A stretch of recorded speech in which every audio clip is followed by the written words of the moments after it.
with mouse controls. That also happened to be ASCII.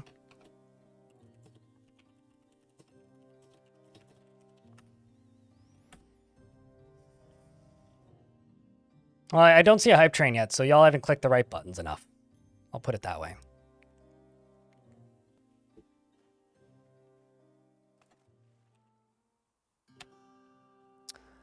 But this is Goblin Camp.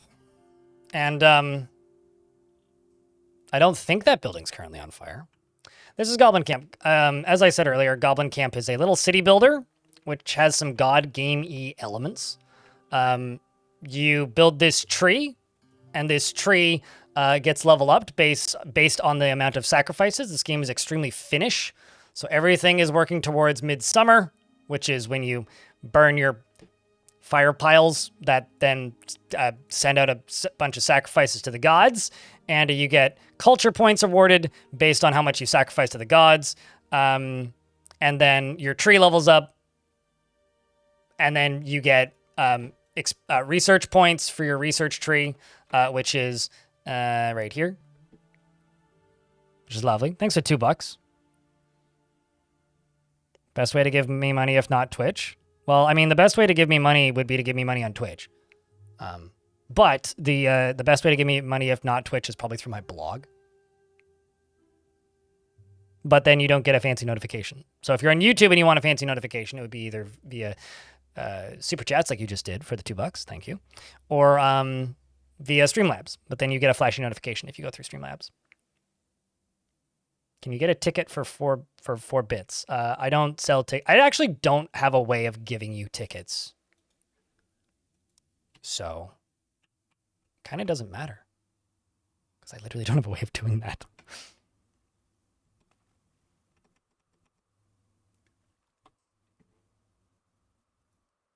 Dear YouTube, I wish you would use less RAM. Why do you use so much RAM for your silly dashboard? I'm just going to close it.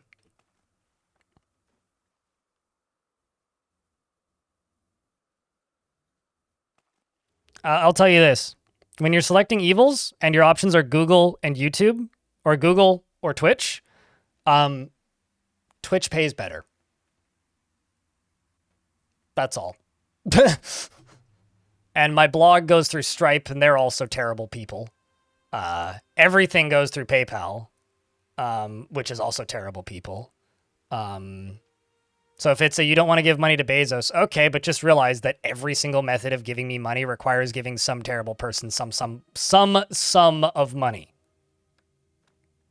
So you could mail me a check, I suppose, but I don't have a P.O. box, so please don't do that. Now, the map for this is quite large. Goes pretty far. You have to slowly push back this fog by building little statues. The reason I say this game's kind of God game-ish is you have a, where is he? I'm trying to eyeball it. There he is. You have a shaman's hut. The shaman's hut gives you these. These are little magical powers. So I can summon water, summon goblins, start a fire. I can lower earth, raise earth, level earth, and I can make these spirits, which are these guys, work for me. The spirits are just floating around every time I hack down a tree or do something. The goblins are pretty self-sufficient. They just kind of do their own thing, and you just kind of guide them generally in the right direction. Like currently, we're very low on food. Well, okay, we should harvest more food then. So let's stockpile more blackberries. Let's stockpile more whatever bloodberries are. Let's stockpile more bird meat when we have it. Let's stockpile more apples when they're available and stuff like that. But food is one of the things you have to sacrifice in order to keep things running. And also part of the reason we have less food right now is they're currently cooking it all. So you're cooking with fresh fish and meat. You're cooking with apples and mushrooms, amongst other things. What about you? There's a bunch of berries and smoked fish. Lovely. Darius, thanks for the 26th month. Welcome back. Appreciate you, man. Can you build a bathhouse to make them clean goblins? If there's a bathhouse, I haven't unlocked it yet. I don't think so. I mean, I could just summon water on their heads to clean them, but it would also clean all the items away from where they're supposed to be. Once per season, they have a feast, which makes sure that they get a good meal in them. Because if they don't, get proper amounts of protein, fiber, vitamins. They'll get scurvy, which is not good because then they move really slowly and get upset. If they get too upset, they'll just leave your city. Currently, we do have, 57 goblins, which is up in the top here. And we do have enough space in the kitchens, which are these. Ratmost cheered. X100. I wanted a ticket to the hype train, but I might have missed my stop. Oh, yeah, no, you're a wee bit late. Well, I mean, not late. We need 3 separate individuals to make a hype train happen, but there's been 2 now, so you're halfway to a hype train. We just need 2 other people to either resub, gift a sub, or prime sub.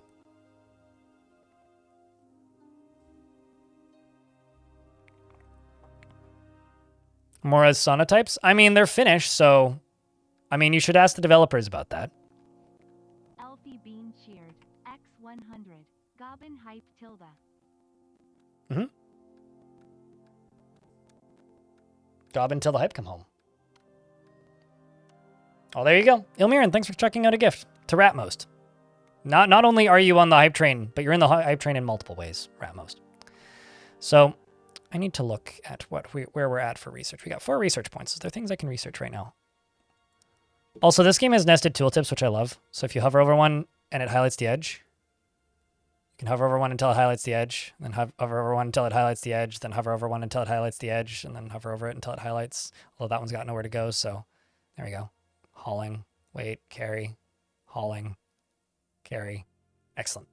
I found a loop. This game needs an achievement at some point for having too many tooltips on the screen.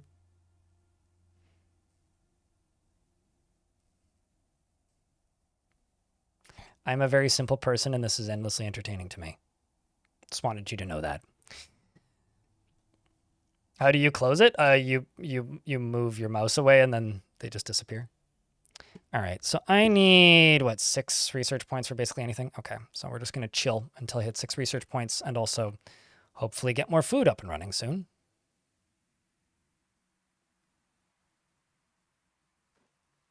Wow, you plant turnips so late in the year.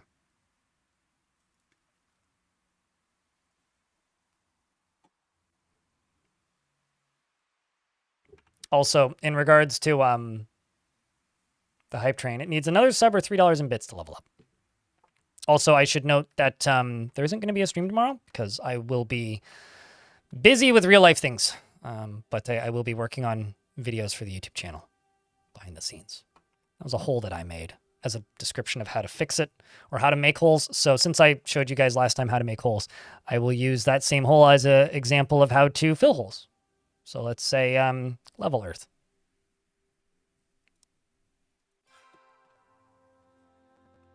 Oh no! I injured somebody, but it's fine. That was all of my magic points. I don't have any more points for more magic. You have to refresh to get the, what's it called, Mr. Slapap? You have to refresh to get the actual notification. When the notification pops, that's what plays into the hype train. I wonder, can I build nicer houses yet? Because these are simple shed. Okay, no, I can only build up to simple sheds. Is there anything else I can build bigger versions of? Build bigger carpenters, which I've already started. Like that, then. There you go. Like that, then. Yes, correct. Well done. Appreciate you. Thank you very much for updating that, leveling up that hype train and keeping that sub alive for 4 months. It's a long time. It's a bigger storage shed, turnip hole. Weather vane. Fences, other fences, spikes for the hole. You know what? We should start putting spikes in my holes. Don't worry about that sentence too much.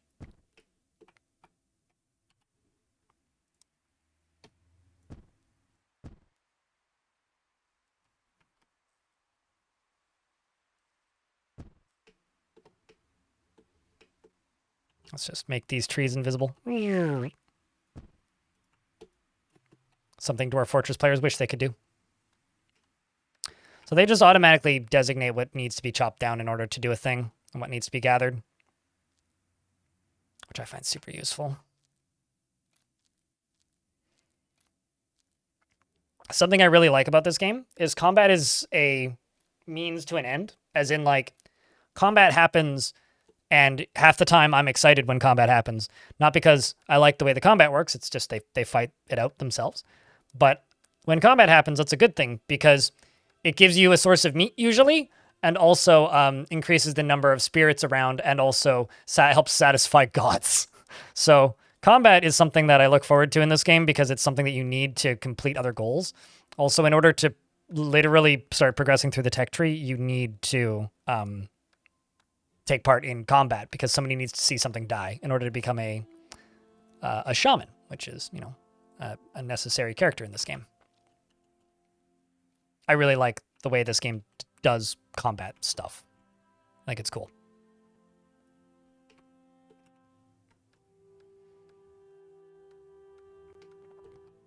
Yeah, fill holes with spikes.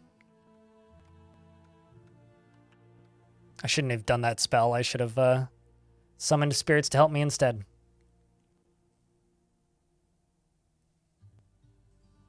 Oh well.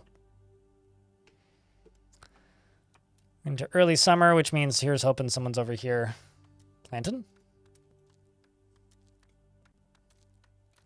Seem to be running around with a stick doing something. Goblin knows what.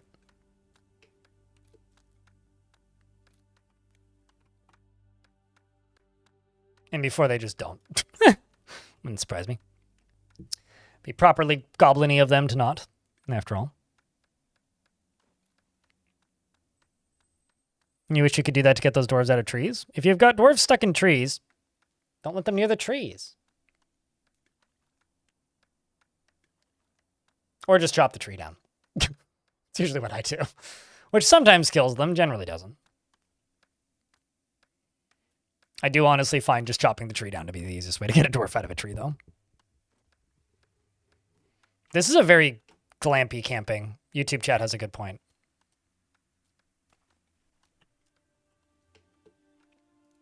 Oh, also there's seasonal flooding. And the water here that's flowing in here is going to slowly... Or rather, the water that's flowing in there is going to eventually go all the way around the moat if I set this up correctly.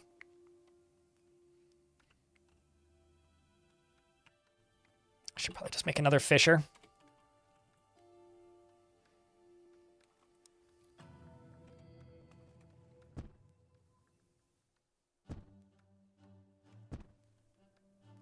Also, more goblins have arrived, so we're now up to 64 goblins, or rather 66 goblins. So it's time to get back to building housing, because more goblins have arrived from the underworld.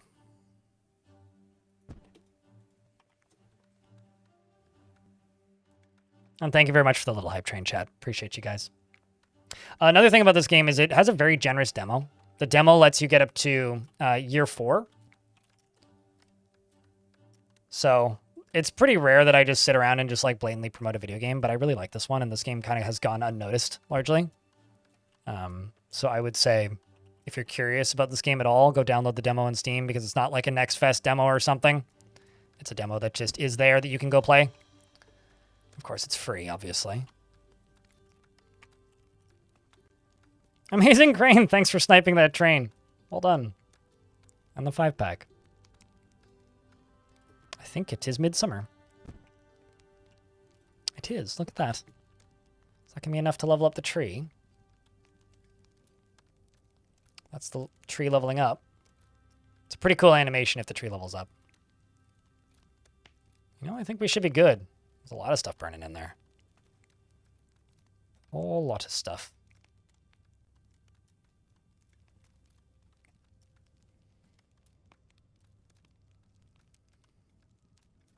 Chat, can I get a round of beers for Crane? Keeping that sub alive for... Or keep bringing a bunch of people's subs back and keeping that train alive for another level.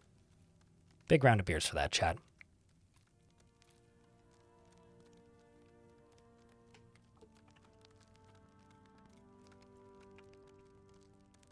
Wow. It leveled up.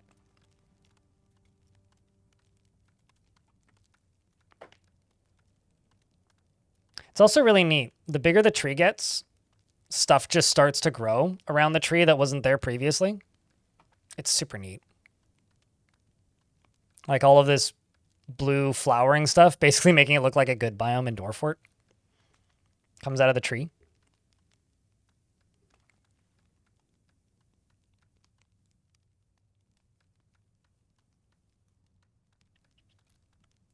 And then,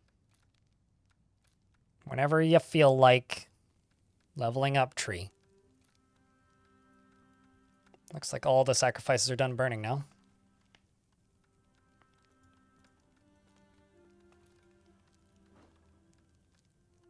Bonfire has burned down. Well, geez, I hope so.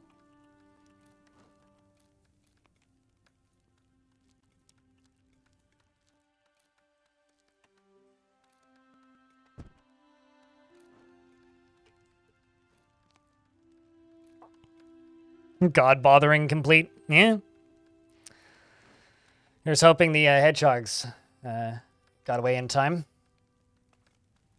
Also realized I still have a lot of these smaller huts in the middle here. I should probably get rid of these. They're lower quality than my bigger ones.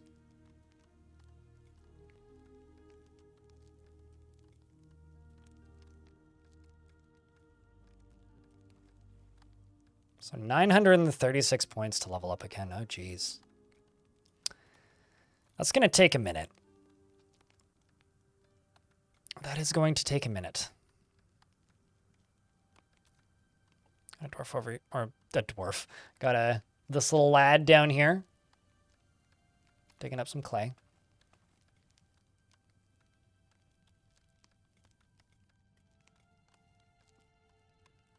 Yeah, this game's just kind of a vibe.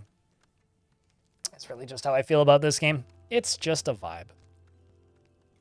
A pretty damn good one at that.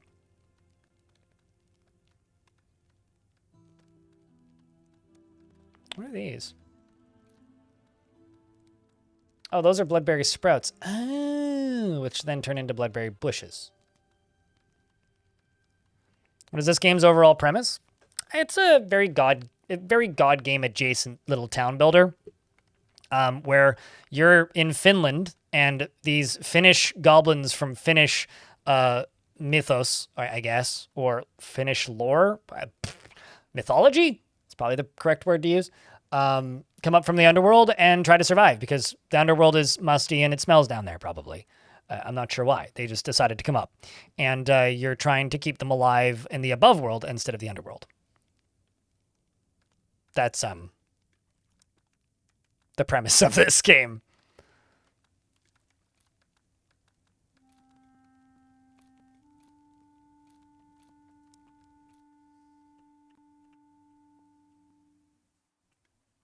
And so it's up to you to farm, fish, tend to the land, and have god-gamey spells, and build a successful goblin village. Or camp, I guess. And I do agree with the YouTube chat that it's much more like glamping than camping. I'm very short on wooden planks, it turns out. Because I'm trying to build way too many buildings that all require planks at the same time. Including my road. Thankfully, these just need branches, so. And chat room, thank you very much for that hype train with the 8 subscriptions and the $2 in bits. Appreciate you greatly.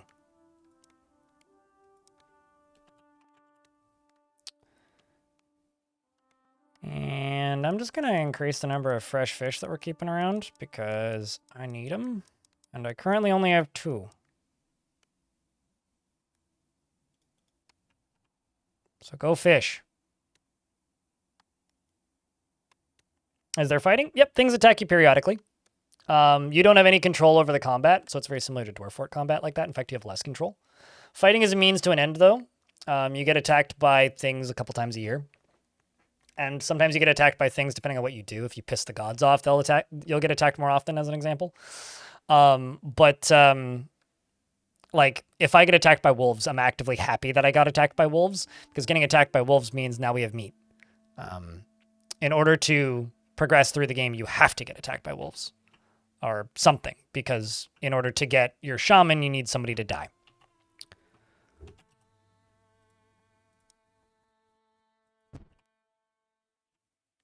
You can also accidentally injure your own goblins by launching them into space using the raise land spell like I did earlier. Well, actually, I think I used the level land spell, but you know. How do you piss off the gods? By not sacrificing enough. Although not sacrificing stuff also directly punishes you, because then you don't really gain as much tech tree stuff. So you kind of need to sacrifice to the gods. But if you don't have a good enough, like up here, if you overfish, you will destroy the number of fish that are available. The Keepers of the Woods are happy. The Keepers of the Woods are happy with your sacrifices, and there is now a lower chance that your structures will catch fire. The Keepers of the Waters are happy, etc. So that kind of thing. Pissing off the gods is like, basically, I'm overdoing anything, essentially, and not sacrificing enough. And as your town gets bigger, you need to sacrifice more and be more specific with your sacrifices. If you don't bury a body quick enough, a bunch of ghouls will float through your fort. I mean, camp. Sorry, old habits. Stuff like that.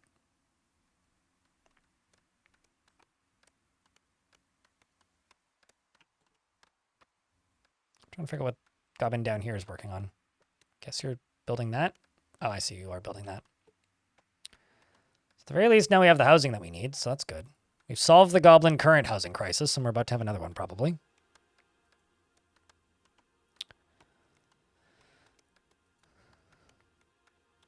I'm actually just going to cancel this and just get them to finish this quicker.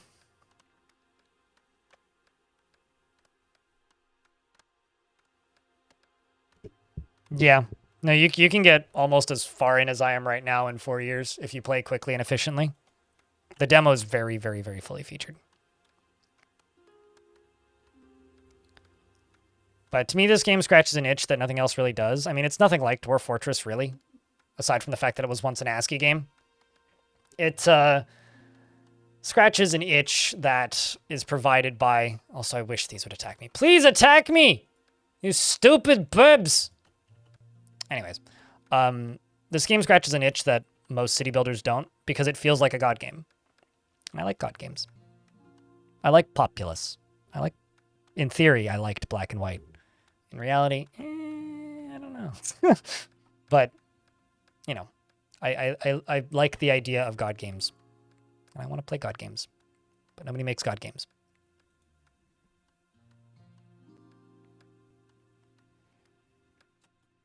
Also, welcome back. Big Bang, we're in an ad break, so I'm going to pause game. And also, if you're a mad lad, you could go install Goblin's Lot, which is the open source ASCII version, which is still being maintained by a different person than the original developers, but I like to be a god. I like god games. It's a very particular kind of town builder, you know? I like city builders that, like, have fail states, but the fail states themselves are an end point, if that makes sense. I feel like a lot of games, fail state is a loss, now start over. I like it when a game is like, oh, everybody died. Oh, well, let's do it again because that was fun. If that makes any sense. Like, I like an anthill that I can poke. That's the kind of city builder that I like. Versus an anthill where I have to stop them from getting attacked by Godzilla, if in this instance Godzilla is your 3-year-old cousin who has a big set of shoes on.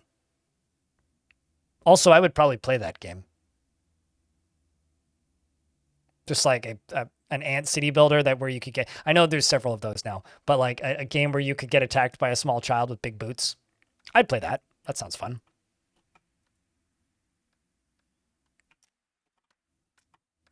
Also, I have 10 research points. What can I get? I don't know what hydraulics do. Also, do you not, Darkson?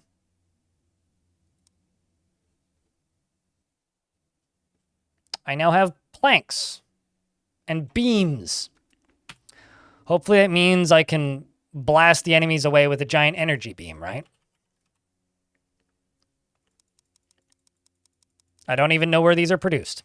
Although it would be yelling at me if I presume they made it.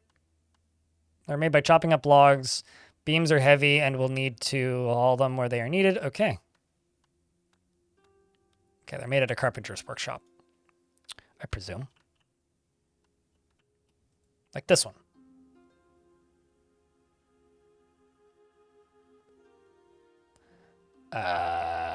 No, they don't.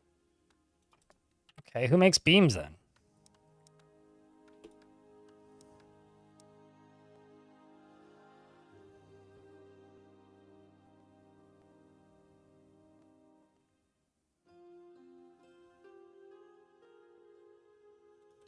Huh.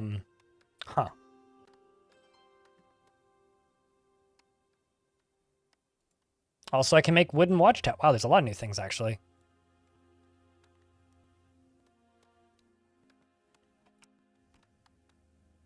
I wonder what these do. I presume they give me bigger military.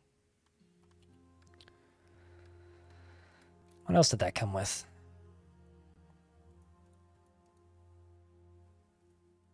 Should also remake these bonfires. Let's plunk one down over here. And then maybe 3 over here.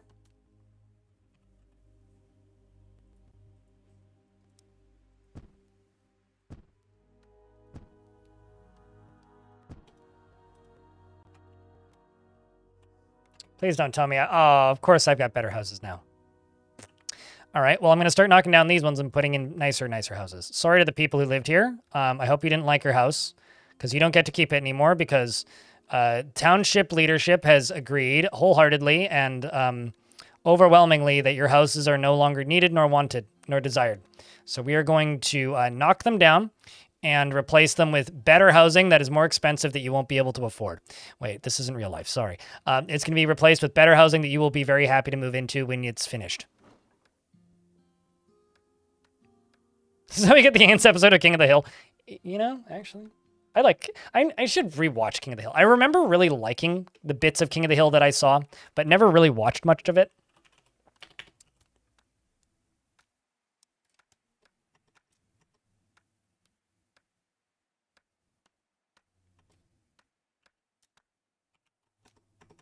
Man, I kind of just want to put them right here.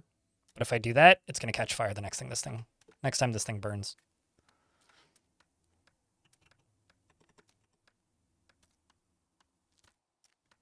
That should be fine right there because it'll be just far enough away.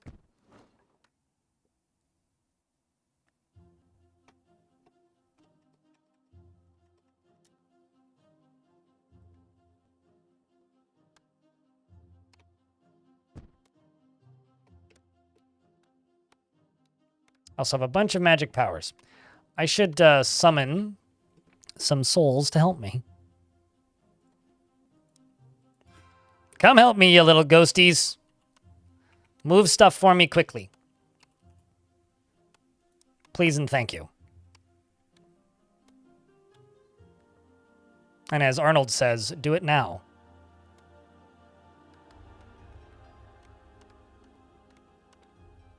Well, if it's Archer, I would never see it, because I always found Archer kind of repulsive.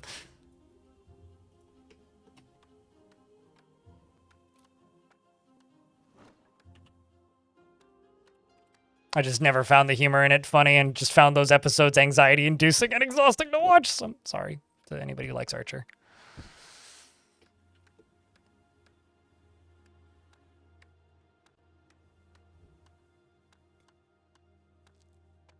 You liked throwing 100. You know, honestly, if they want this game to be the best game ever, just give me the ability to pick up and throw a goblin. Like, I realize that would just be taking like a line from Black and White's playbook and buying it. You want to know how much I like God games, chat? You want to know how much I like? I'll show you how much I like God games. Once Steam loads. Steam quit being slow.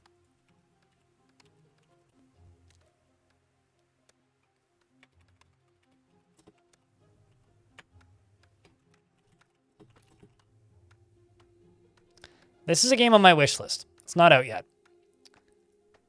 This is, well, a game in the universe of Fable, because Microsoft doesn't own it, made by Peter Molyneux.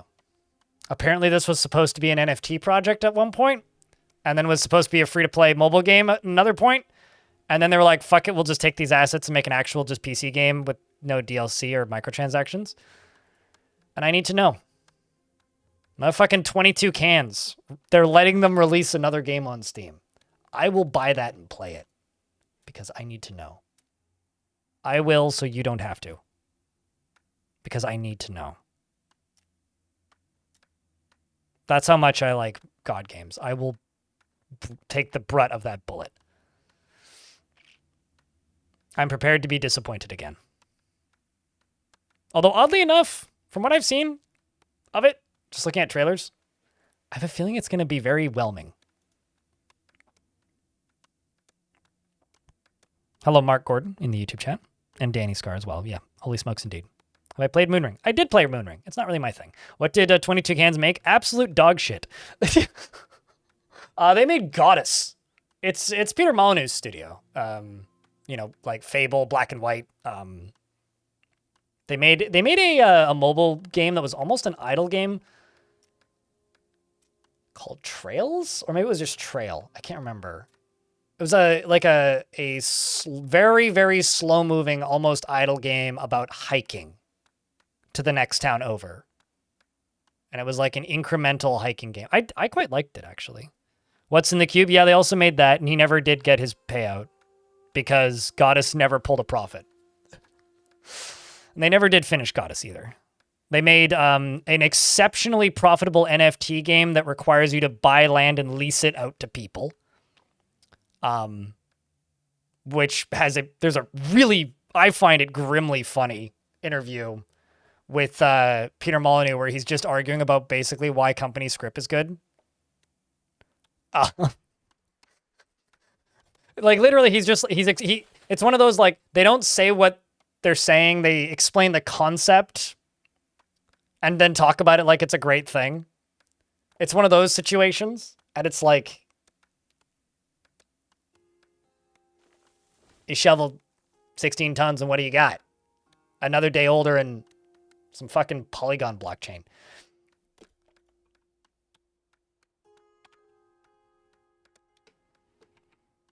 Is Fetadium coming out, or in early access or something? Sold my soul to the company store. Yep. Or in this case, Peter Molyneux's crypto wallet.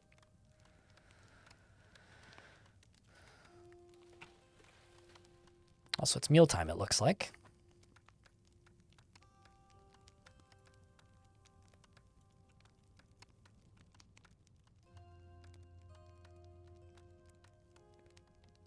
I do need to get one of these houses done before winter, or people are going to die of exposure.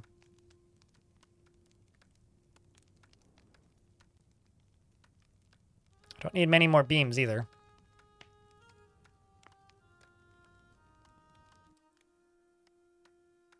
Gobble Life is pretty good, Faded Bravo. How have you been?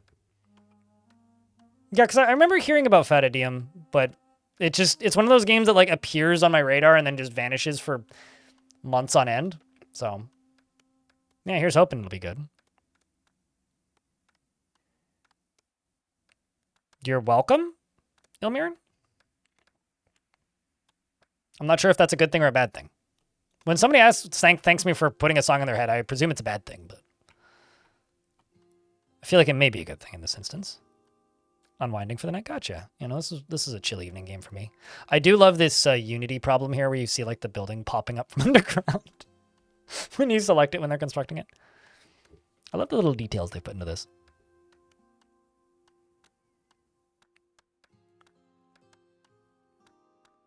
One that consistently attempts to be interesting? What do you mean by attempts to be interesting?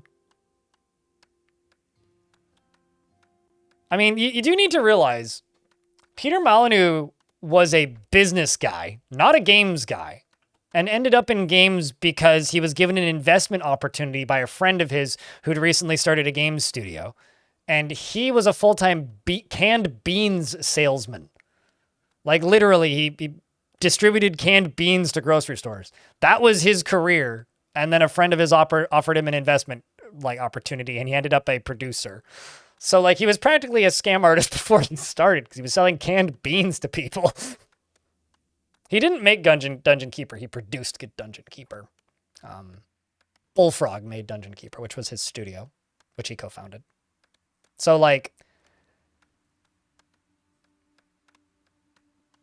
you know, it's kind of like, well, I wouldn't even say it's like saying that, you know, it's like saying Sid Meier makes Civilization by himself, but at least Sid Meier's a programmer. Bullfrog made a lot of weird, innovative games, Shinobi. Like, I love the idea of Bullfrog as a studio because they made really cool shit back in the day.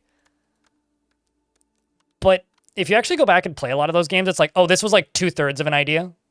There's a lot of that. Like, I feel like if Bullfrog never existed, okay, if today's current video game market existed, and so did Bullfrog, I don't think Bullfrog would have stood out. They were just weird for the time because they were doing things that nobody else was really doing. Like, they made a lot of really unique and important games. But I think a lot of the games that they made had significantly better versions come out later. I mean, Theme Park is a good example of this. Like, I think the ideas in Theme Park are pretty great. I think the execution is pretty fucking terrible. I kind of hate Theme Park, actually. And then Roller Coaster Tycoon just, like, obliterates it in, like, every aspect. Syndicate was a very time and place thing. Magic Carpet, again, like, did unique things. I remember playing Magic Carpet and kind of thinking it was really boring. Like, that was a game that I played for about 90 minutes once. I was like, no, I'm good. But Populous, you know, I spent a lot of time in Populous. And Black and White never really grabbed me. But I do genuinely believe that if we had as much media about video games as we did when Black and White came out as we do, like, now, I don't think Black and White would have done well. And I don't think it would have been well received. Because Black and White was a game that was very, very, very anticipated and very, very hyped. And especially the sequel, but the first one as well. They weren't able to make a game that did everything they said it was going to do.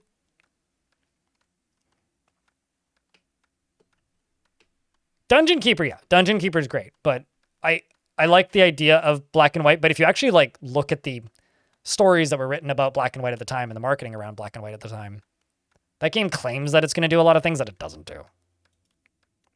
I never finished Dungeon Keeper 1, but I did like Dungeon Keeper 2 a whole lot. Just being able to go randomly first person into somebody's face. Yeah, no, they're Bullfrog is a very important studio, if nothing else.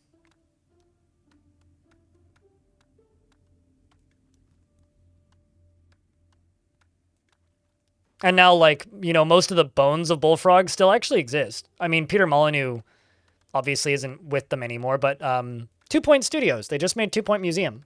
That is largely the guys behind Bullfrog on, like, the dev side. So if you like Bullfrog, I mean, 2 Point Museum and, like, 2 Point Hospital and I think 2 Point University, they've cranked out quite a few of those now. Those guys are quite literally the people who were Bullfrog. Really, Yuri BR? Also, it's good to see you, mate. Also, for those of you who missed Syndicate, there's a game called...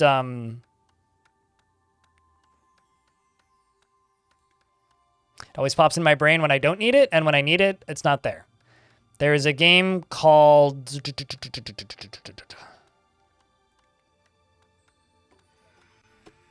We're under attack by something? Menacing howling. Ooh, wolves! Wolves! Hallelujah! Nope, not Duck Game. I mean, that is a game. That is true, but not the game I was thinking of. Satellite Rain. It's trying to be a modern Syndicate. And I do have to say that after playing a little bit of Satellite Rain... Run away, Gobby! After playing a little bit of Satellite Rain when that left early access, I have to say that I feel like Syndicate wouldn't work that well now. Oh no, the wolves are too fast for my soldiers. I'm going straight for this guy. Who's this guy? I think that's my shaman. Stab him! Beat him up! Kick their ass! Hit him with a big stick! I do love that they'll just grab anything and use it as a weapon too. Like, they don't have a weapon around? Well, grab big stick. Whack him with big stick. Oh, someone had a spear. Nice. Oh, neat.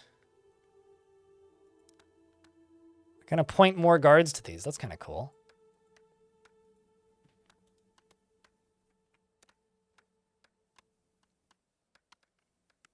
I've seen them run around with like literally a tree. Yeah, Satellite Rain is the game that I was thinking of. I think you may have actually typed it in right as I said it, but delay, you know.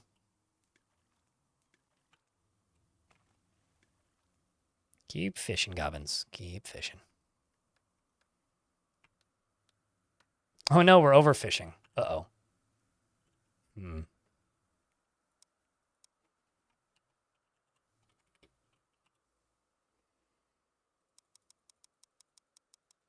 So say 30. I don't want to make the fishies go extinct.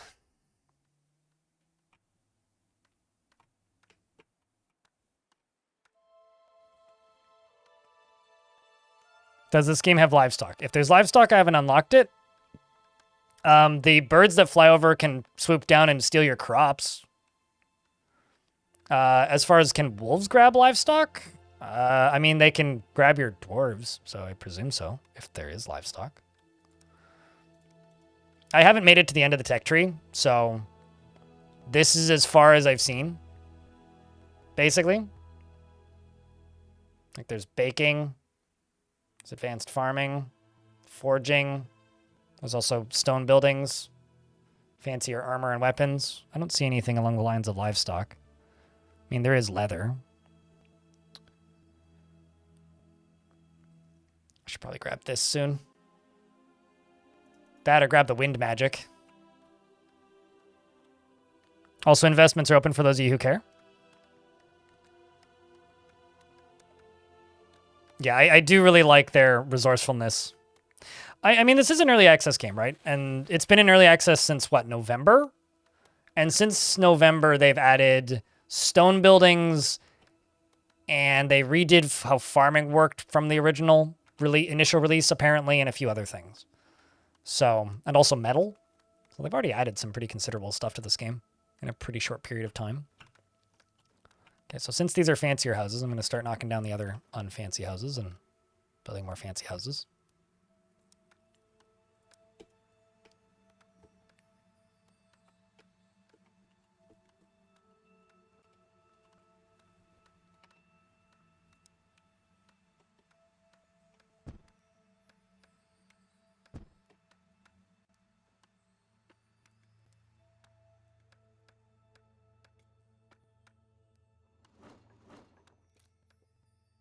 All right, well, we're still good on housing.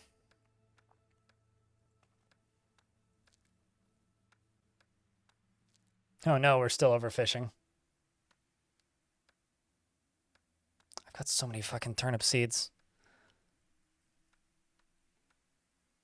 Let's just not let any turnips flower this year.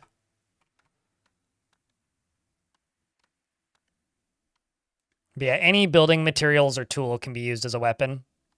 To the point where even like food items have like a damage value that they'll do if something whacks them with it.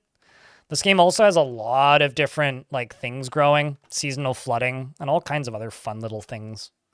Like there's just a lot going on in this game. Like it feels very mechanics dense, I guess is maybe a good way to put it.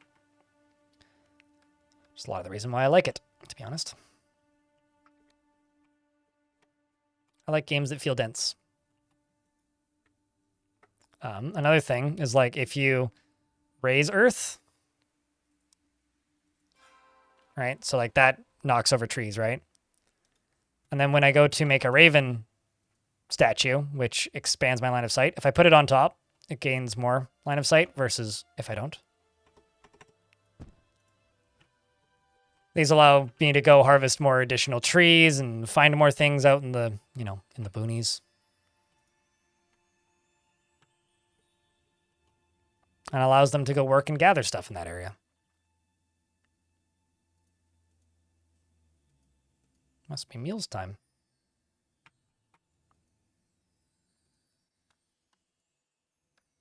Got fish, mushrooms, Mushrooms, black currants. Mushrooms, black currants, hazelnuts.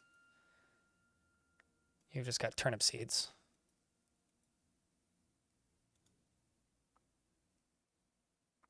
You can the goblins can raise and lower terrain on their own by using this tool. But it kind of needs a better UI for it. It's a little clunky. So there's this, and then they use digging sticks or shovels or whatever tools you have available to dig with, and then dig. Or you can use your god powers. So yes, you can. You just can't tunnel into terrain, so you can't really do the going medieval thing. Or the dwarf fortress thing, I guess, in this instance.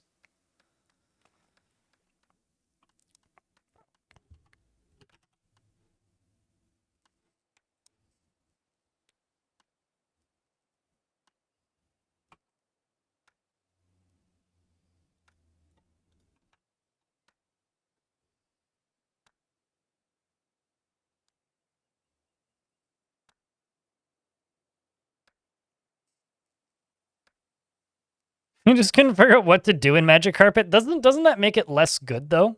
Philip MCC in YouTube chat.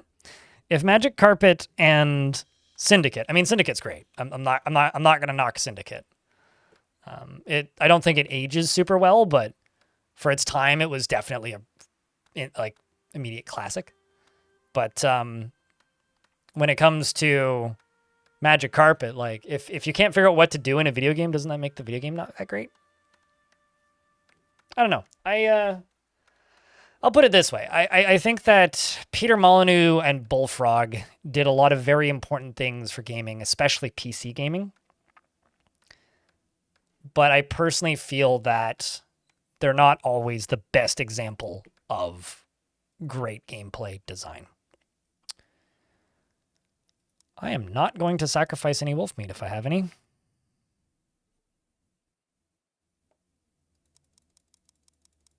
I really hope that I'm able to find food because we are in trouble right now due to lack of food.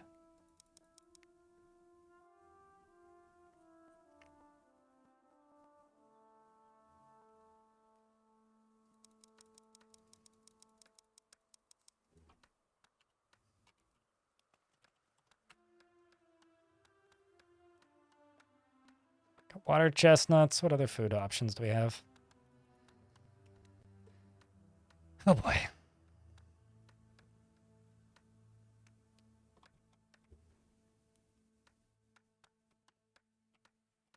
I mean, something can be important but not age well, right? Something can be important but not necessarily the most fun to play. Like I would argue, okay, I'm gonna throw down some shade here. I don't think Super Mario 64 is a very good video game in the year 2025. I'm sorry, the N64 controller is absolute dog shit. I also don't think that GoldenEye was ever a good game. But GoldenEye was an important game because it got a lot of people used to playing first-person shooters against other people. Like, genuinely, I think GoldenEye is kind of bad. And you want to know why I think it's kind of bad? Because when everybody was going on about GoldenEye on the N64 being great, I was playing Quake like a grown-up. And Quake, you could move at more than 5 frames a second with more than 2 people playing. And, sorry, GoldenEye, you're not a good video game. But GoldenEye is an important video game. I genuinely think that multiplayer games as an industry would be massively different had we not had the opportunity to learn to kick the ever-living shit out of our friends in a multiplayer video game like that. I mean, I'm not going to go too crazy with things, you know. I don't think that I'm superior to the console peasants. However, I did call them peasants. So, you know. No, actually, I was just too broke to afford a console as a kid.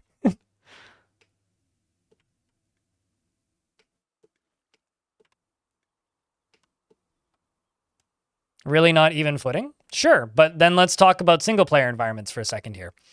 I personally think that the campaign of Quake is better than the campaign of GoldenEye, even if like frame rates are taken out of the equation. I don't like the mechanics of how GoldenEye's shooting works, regardless of how good that level design could have been theoretically. I don't think GoldenEye is a very good video game. I think it's an important video game. It's like, is Pong a good video game? Sure. I could see the argument. But it's an important video game. Is Adventure a good video game? I don't think so. But it's an important game.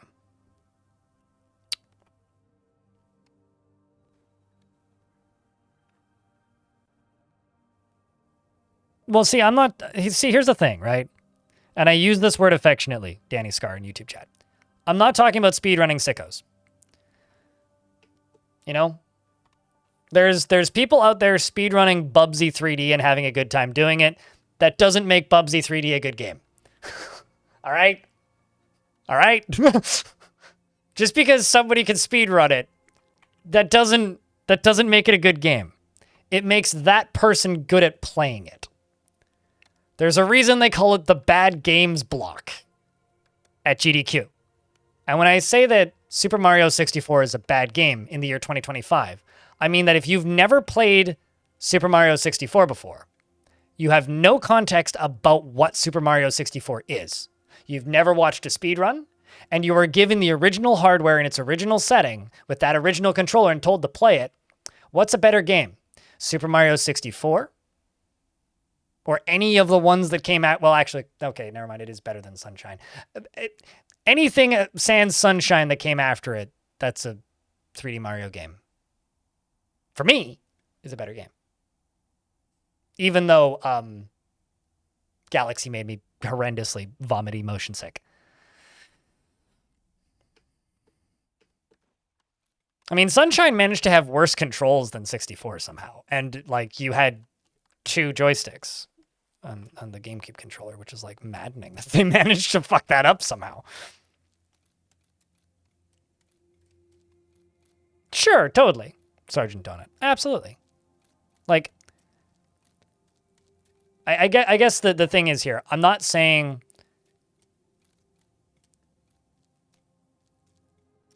that being a not good game with the context of the things that came after it makes it retroactively a bad game.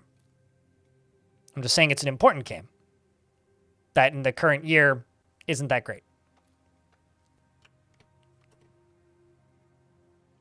How's it going? It's going great. You know? Like another example of this, I think Age of Empires 1 is a very important game. Oh shit, we got flooding. Wanted to see the wave coming through. There it is. See? Seasonal flooding. Look at that. I really like the first Age of Empires. I think the first Age of Empires is a very good game. Age of Empires 2 is a better game. But Age of Empires is an important game because Age of Empires 2 happened. Stuff like that.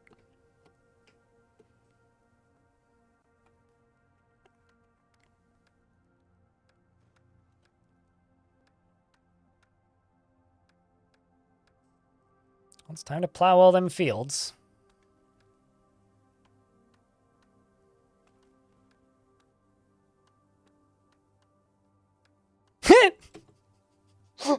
You don't have to stop at the first one to convince me of that, Donut. Just saying. Exactly. No, totally. I mean, every single one of the handheld Monster Hunters were trash. And I played 2 of them. Those games were awful. I played them because I would play them with my coworkers. I don't understand what this claw grip nonsense was supposed to be. Hand cramping is what it was called. I didn't own a PlayStation. I never played the first one. I played handheld ones. I'm like taking your statement one step further and saying that Monster Hunter has been shit on every single one of its handheld consoles. Monster Hunter was trash until it left the 3DS, because it was trash on the PSPs, and it was trash on the 3DS. And you're saying that it was trash on the PlayStation 2. So okay, sure, I'll agree with you on that. All I'm saying is I've played 2 Monster Hunter games, and they were both trash. And so that's a 100% fail rate on me.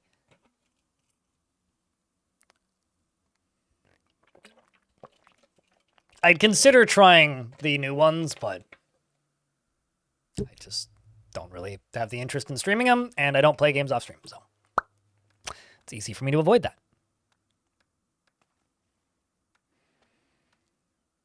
You know, unironically, I acknowledge it's the worst Age of Empires game. I really like Age of Empires 3. I had a lot of fun with that game. It's not great. It's certainly not great. But I had fun with it.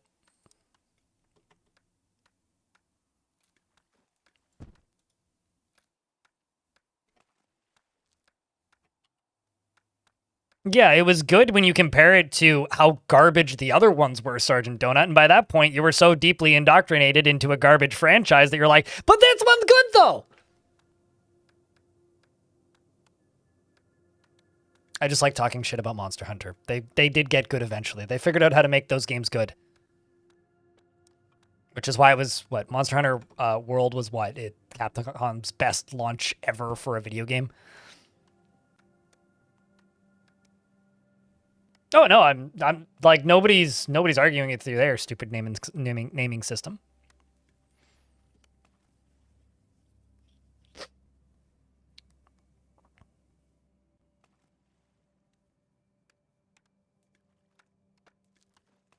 See, I don't play any RTS games competitively.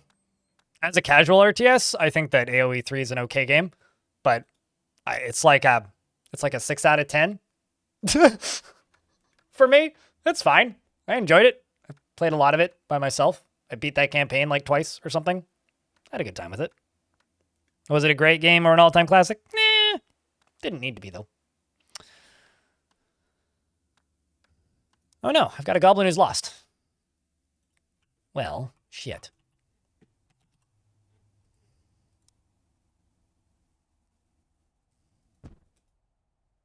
Maybe you'll wander out of the forest. Maybe you'll stay lost forever. That'd be a shame.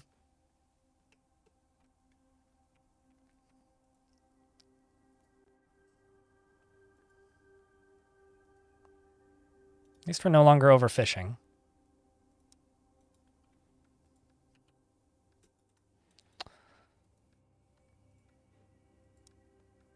There's nothing specific that they need.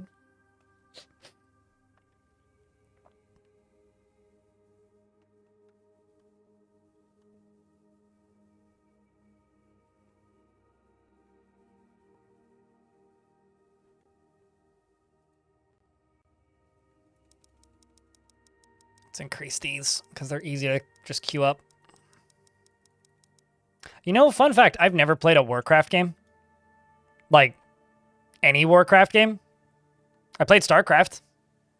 I played through that first campaign and the Brood War campaign. That's not totally true. I played mini games in StarCraft 2 once. I've never played a Warcraft game.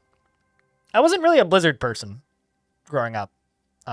Because, and this is like, you know, I played Age of Empires, right? But I played Age of Empires single player, strictly, because I didn't have good enough internet to play with other people. So I played entirely by myself. Also, I really like this. If you don't have enough housing, they'll build their own. They'll build these little improvised lean-tos if you don't have enough housing, which I love. So these little goblins are just being silly and just making these little improvised houses because I didn't have enough when they arrived.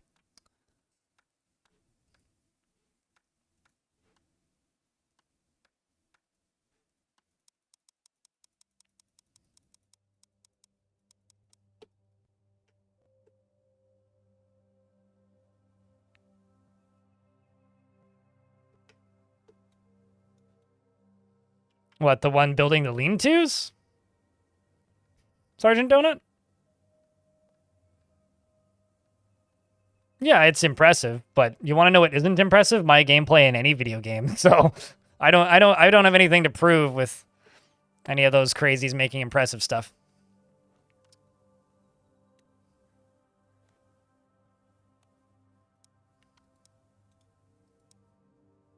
Yeah, I missed the context of the joke, though. I mean, I get that it's a joke. It's a very classic joke, even. I missed the context of what you were making the joke in relation to. But I like those little towers. Those are nifty. Oh, the Lost Goblin. Ah, okay, got it. Yeah, no, see, that I get.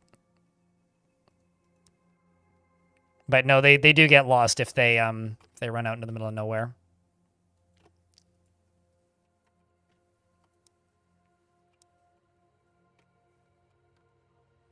This makes the game lag, but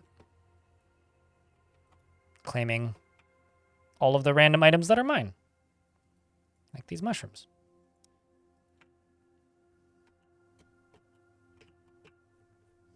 Also just kind of poking around, and there's some ruins. So I could go over here and go to you and go raise earth. I wonder what setting a fire in the middle of the forest would do. You know what? I'm just going to do that. What does setting a fire in the middle of the forest do? Because now that I think about it, I started a fire in my town once to see what would happen. And they put it out pretty quickly. But what happens when I just... Like, how big fire get?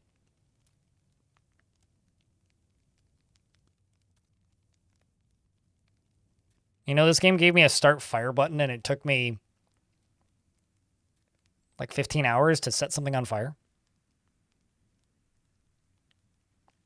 No, those are just there. Those are swamps. Your EBR. They have items in them and things that you can't get elsewhere. Oh no, it starts raining. Stupid rain.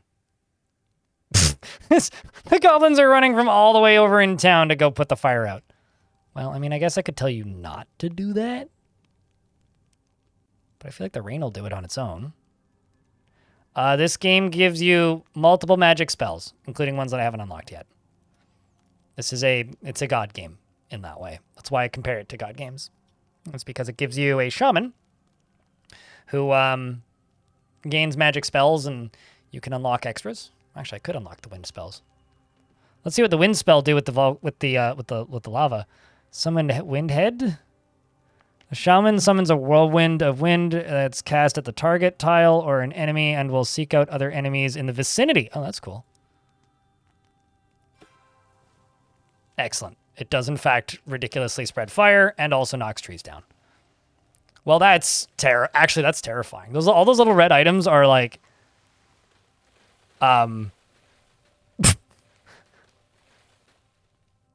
bits that fell out of the tree. So... Yeah,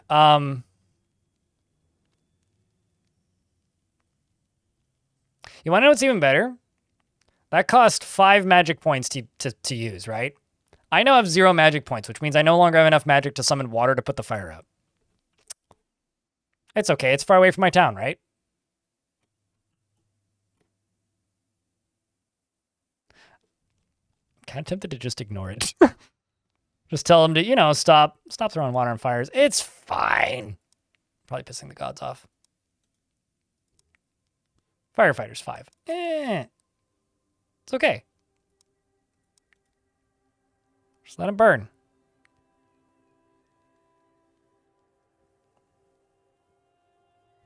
If I have a stump perimeter, it's going to be fine.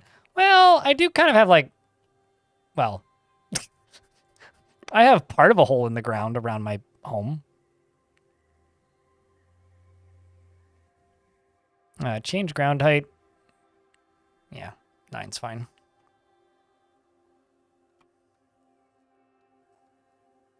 We'll continue making a ground perimeter. Like I said, it'll be fine.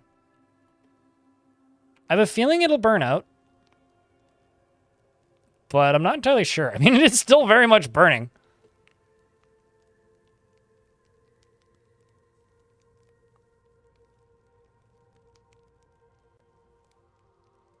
Why is that? Near EBR? I mean, hey, if you gotta take a break, you gotta take a break. That seems like a terrifying place to go claim an item. Yeah, no, it's still very much burning. Although it seems to be fizzling out in spots. Although it's largely burning into areas I can't see anymore, which is kind of terrifying. Mostly work? Ah, yeah, that's fair. Sometimes you gotta have video games as a fun, chill time and not a big thinky time. I get that.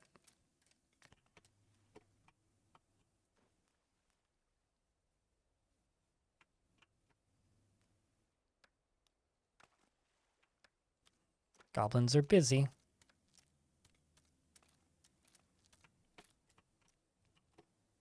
Okay, this is certainly burning out, he says, and then he turns off the tree cover. No, it's not, actually.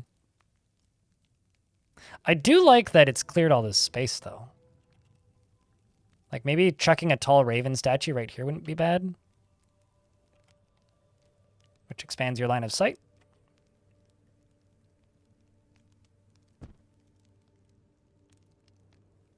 This goblin just ran all the way over here to pick a mushroom. I respect the hustle there, dude.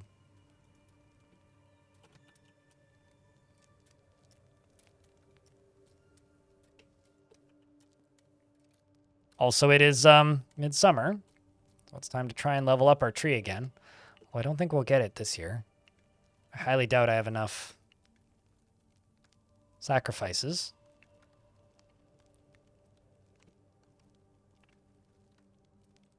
You're not wrong, Gustomania. This is true. It depends on if the mushroom's talking to you or not.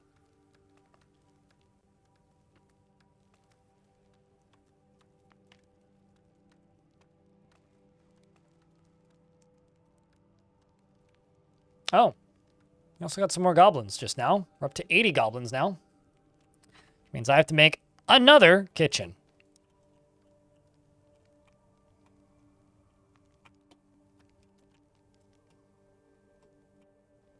And word of our community's Acclaim spreads.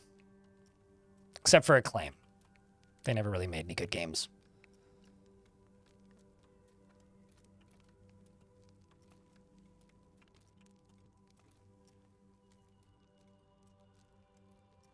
Also, we're almost up to 10 hours of stream today.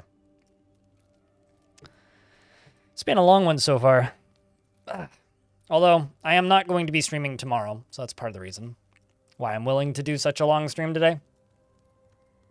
It's because tomorrow I won't be streaming. I got somebody I have to go hang out with at 11, which is when I'm normally streaming. Big Moth, hello. It's good to see you. Streamer equivalent of working a double shift. That's well, I'd say that's more of a hype train, but, or not a hype train. A subathon is the streamer equivalent of working double shift. Okay, so the fires are still kind of burning, but they've also like largely kind of stopped. Oh no, I need a tall raven statue.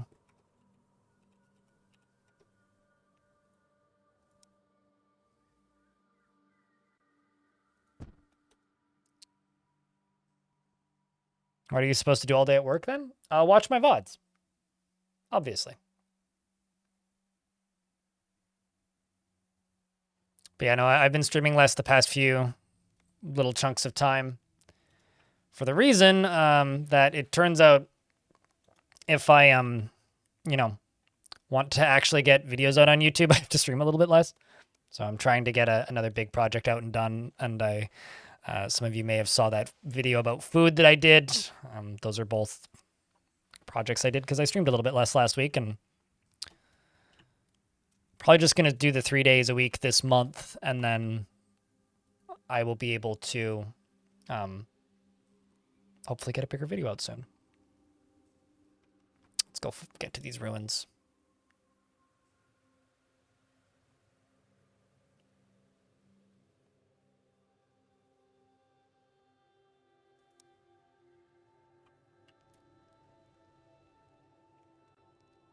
Looks like they were able to get a decent amount of stuff planted too.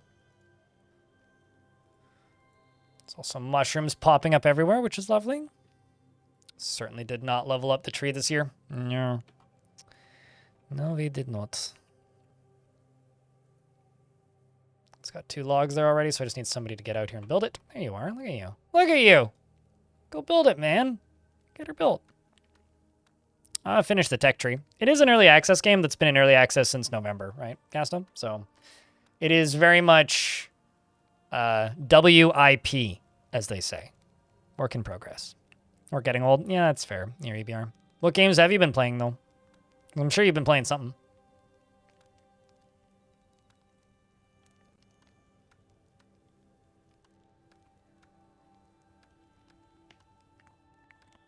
I will say, if you're interested in this game, Gasto, just try the demo. I mean, it gives you the first 4 years worth of gameplay, which will allow you to get through about maybe a quarter of the game. And aside from that, it's fully featured. It just has a time limit. So I would try that if you're even remotely interested in it. Yeah, no, I mean, the studio is based in Finland. And also, I'll just pause here for a second and just pop up a tab and just show you guys something.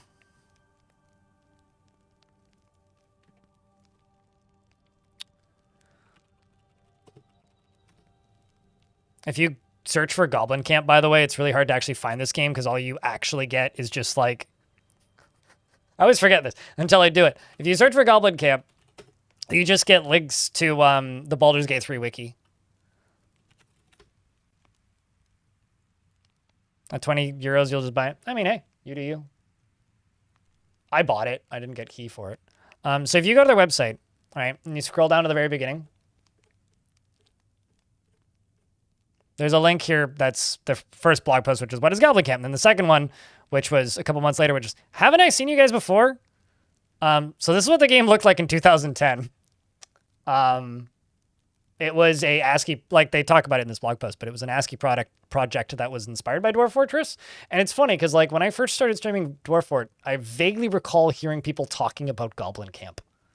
But this is them remaking the game from the ground up as a commercial product. This original version is still available too. You can still go find it, except they've renamed it to Goblins a lot and it's open source and it's got a different maintainer now.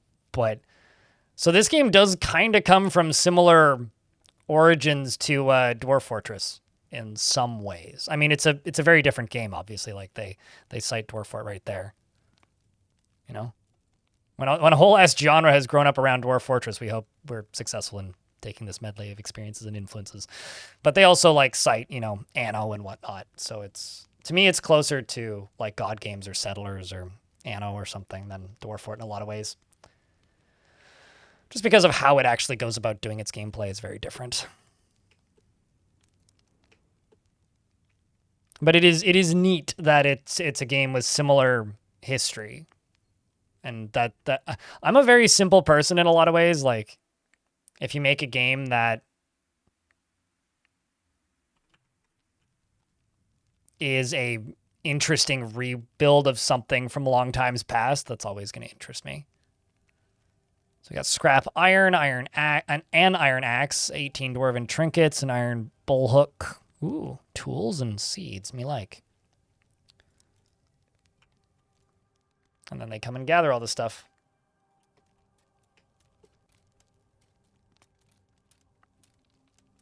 I wonder if it's worth just burning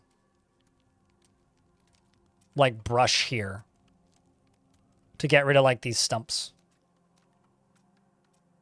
Because removing stumps is really slow.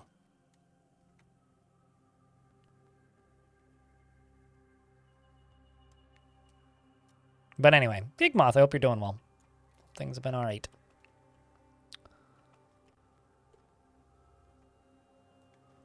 You know, like it's got saving seeds and the amount of harvest you'll get next year if you don't save seeds. Some fun things like that. You know, the whole sacrificing mechanic is neat. It just does a lot of things differently than other games, which I personally really appreciate. I wish I could just make a bigger bonfire, though, without having to just make more bonfires.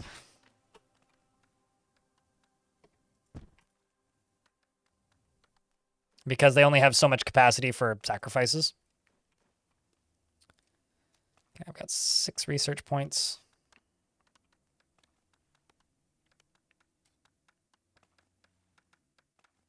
You're playing Magic the Gathering? You're playing the online version? Like the digital version? Burning Man effigy? Yeah, I want to burn giant goblin statue. Or a giant... You know, one of the most shocking moments in this game was when I got attacked by a bunch of humans. It was one of the biggest surprises I've had so far playing this game was I got attacked by humans. It's like, what? Somebody who used to live in the last building I lived in worked in on the UI for Magic the Gathering Arena. It was a weird couple months, that. Did I beat them? Oh, yeah, no, they all died, but, like... Took a minute. They were rather uninterested in dying.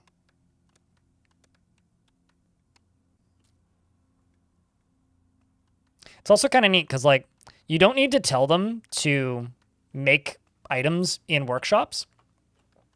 But you can tell them to just go make a surplus of a thing.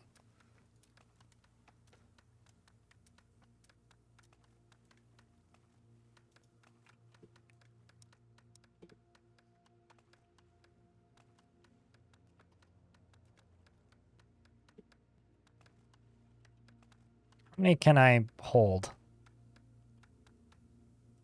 One of these. Not many, so I will build another turnip hole.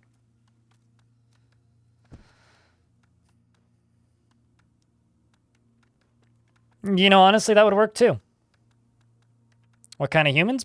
Bronze Age, I would say. I feel like we all missed dinner because they all have protein deficiencies. Well, shit.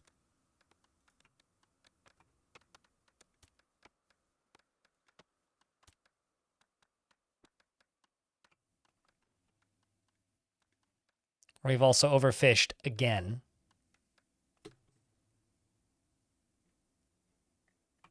I'm just going to go to magic real quick here. And just go summon spirits. Go help us put stuff away, please. And also, I'm going to go up to here. Say cancel order.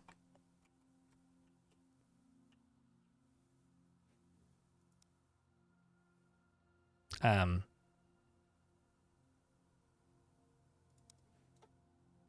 I not? What's the job task I have to do that? Change ground height, remove stumps, clear flora. Ignore items?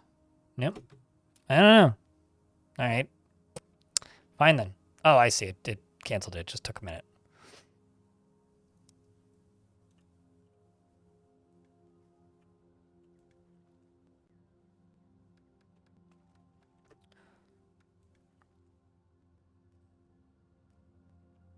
You can see the settlers connection.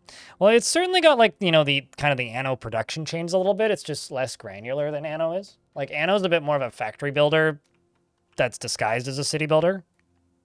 Speaking of Anno, that new Anno, one, I'm amazed they're making it because Ubisoft is in a state of Ubisoft right now, more so than usual. But that new Anno looks beautiful. They always look beautiful. Crypt old, crypt old, crypt old, crypt old. Crypt old, why are you so old? Mang, thanks for the 93rd month. How's thing?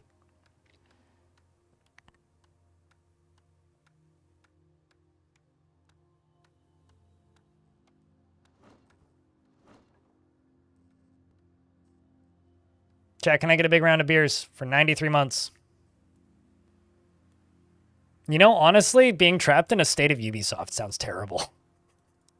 It also seems like they probably have a pill for that. You know, if Ubisoft all the time, then, like, I feel like we've fixed this problem, you know?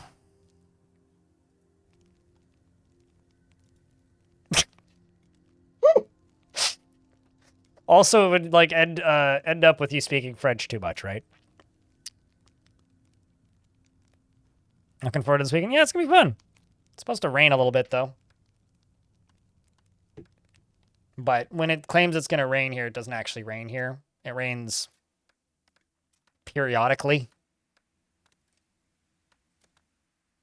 Although it is supposed to rain Saturday, kind of a lot. But, yeah.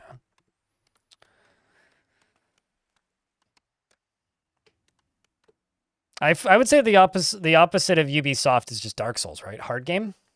Or like, I want to be the guy.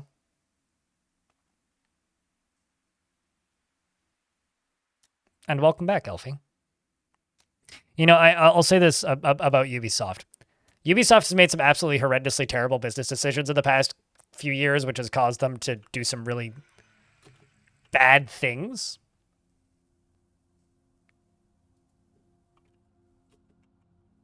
Some angry creatures. Oh, speaking of humans. These are the humans. And they do look like Asterix and Obelix. Holy shit, there's a lot of them. They do look like Asterix and Obelix to me. Like, they look like the gulls. But, what was I saying? I also didn't particularly like 1800. They just look pretty. Ubisoft has done some really dumb things, but my favorite thing that Ubisoft has always done is they continue to support and work on franchises that, by all counts, shouldn't make the money that, realistically, I genuinely believe nobody actually wants. Because they're all very niche, small, weird franchises. Like Trackmania. I love Trackmania. I would be very sad in a world where Trackmania had to stop existing because of Ubisoft's bad decision-making. All right, combat begins. My super skilled little Goblin has already taken some hits. He's probably not going to live very long. Jamas has died and Ku has died. Thankfully, I do have some more soldiers down here. I think they're also... These guys are fighting with fishing sticks. We have fishing stabbers. Did kind of lose a bunch of humans. A bunch of humans have kind of killed a bunch of my goblins already. It's okay. We got more goblin soldiers coming over. Come on, guys. They also seem to have come in the other entrance. The rest of my soldiers are coming over now. All right, they've whacked them all to death. Such goblins. I've lost 3 goblins, looks like.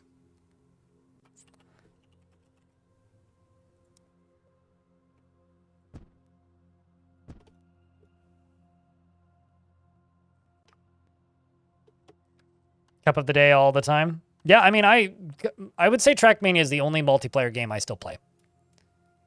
I don't play it often, but every now and again I will open up Trackmania and... Like, I paid maybe for 3 years of in-game time on the current Trackmania. I don't actually know what they do with the human bodies. I know that they use the gear, but I had to tell them to put them over here because I couldn't figure out what to do with them. Like, genuinely, I couldn't figure out what to do with the human bodies. If I could eat them, I would, but it seems like you can't. Also, it's mealtime from the looks of things.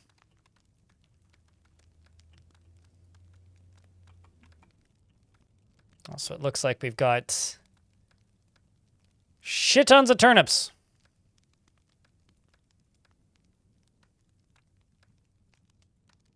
Are they cooking with the turnips? Oh, it sucks to be this guy eating over here alone because there isn't enough capacity at the other tables. Oh, what a sad goblin life. Into the soup pot? I like I said, I would if I could. They also get little titles as they get further in. Like this guy's hardy. We've got a hardy veteran, soft-blooded wolfsbane, crane slayer, zombie slayer, human slayer who's currently guarding and finishing up his lunch. It's got a bone spear. So whenever you kill a tree, it creates a spirit from that tree, and they just kind of hang around. And using magic, you can convince them to work for you temporarily for a month. And then they haul stuff for you. So yeah, there are little ghosts flapping around, but they're friendly. It's okay. I don't know why that's on fire. I think that's maybe bad. I should probably reactivate my firefighters again. I did tell them to stop fighting fires because of the shit, where's that button? There it is. We should probably deal with that. I feel like that's probably not good. Like, probably very much not good.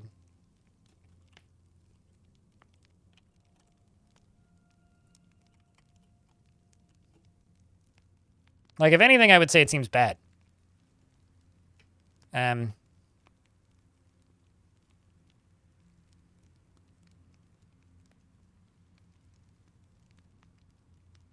Let's don't burn the whole town down. Grab your buckets or something. I mean, it's slowly creeping towards both this spot and this field. And both of these are bad. So,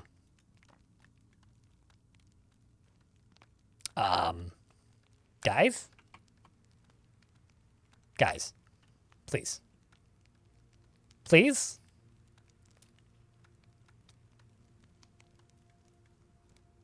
Oh, there we go. Excellent. Well, we've still got one burning.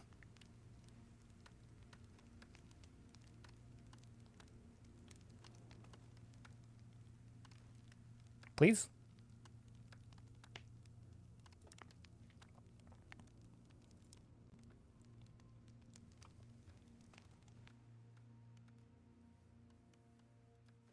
All right. Fire bad. Yes, I agree. Unless it burning thing you don't like. In that case, fire good. Okay, well, got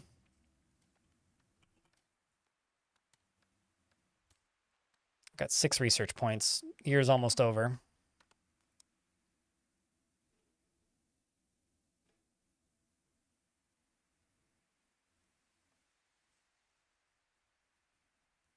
For storing liquids, they also work as flotation devices. Oh. Oh. Well, that's interesting. Dwarven tools. I feel like dwarven tools would be really useful, and I can do that right now, so let's grab that.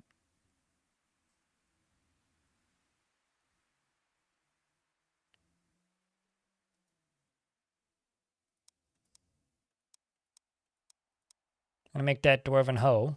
Some dwarven shovels.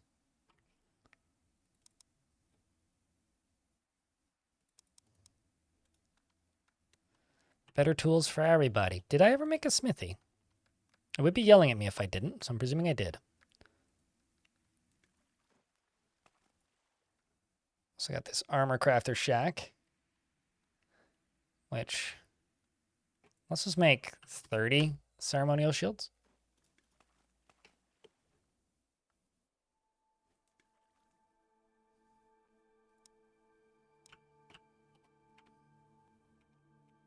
Just gonna claim everything.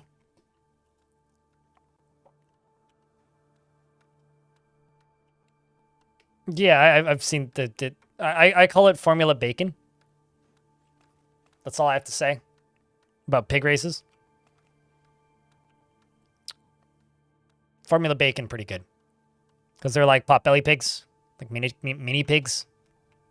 They run really fast and eat food. It's a good time. The pigs are always happy. Regardless of who wins. Very wholesome.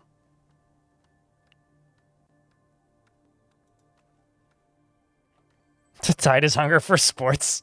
I know quite a... Marbula 1 truly peaked when they got a bunch of Formula 1 casters to take part.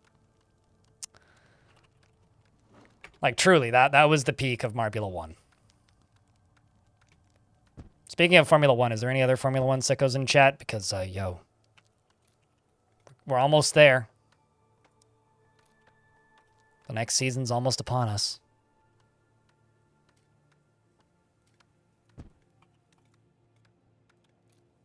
That is a lot of random crap.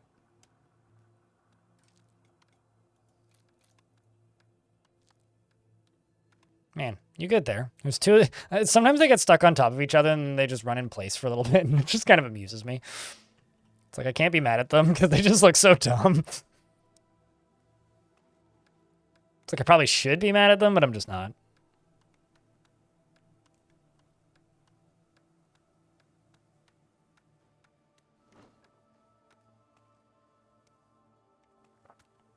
All right, well, we got to get all this stuff into here.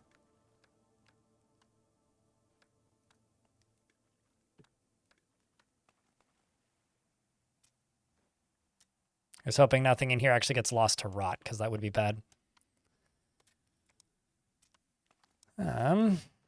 Stock manager, dwarven. Metal ingot. Let's just bump that up to 30. Looks like we've got some of them dwarven digging bars.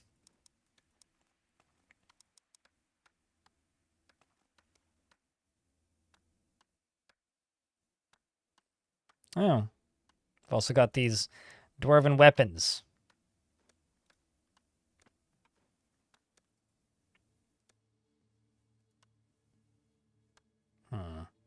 Let's summon some duders to help me. Go do the thing. Little ghost friends.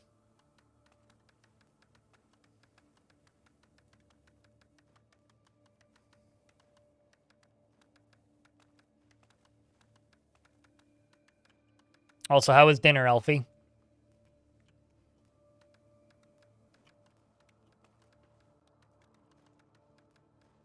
I hope it was good.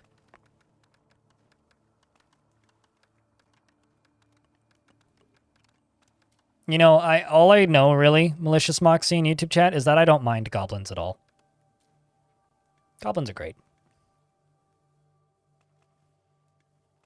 Some of the ones on Tumblr got a little annoying, but generally goblins are fine. If I made a cream-based stew with kale and spicy sausage. Ooh. I'm just starting to get hungry. And I'm also just realizing I haven't eaten lunch. That's not good. Should probably try and do that. Although, it is a little late for lunch now. I mean, it is 7 o'clock. It's been 12 hours since I've eaten last. Whoops.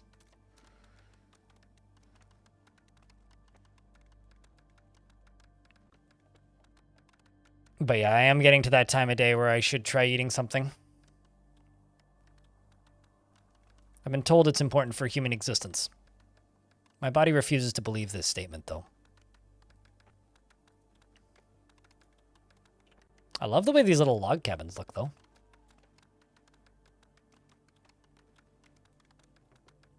Sure. I mean, I've screamed at it multiple times today. Because every time I look at it, I see that it's plugged in and it's using a micro USB. And yeah, no, that upsets me greatly. Like, it's offensive to my people and me. I had a D&D character who was a goblin and he used the catchphrase, no goblino man. I hate that, but good for them, I suppose.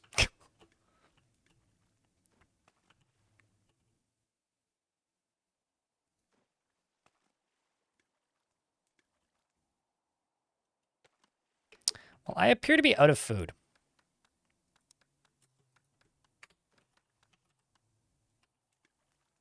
Man, I had like 300 turnips. Where'd they all go?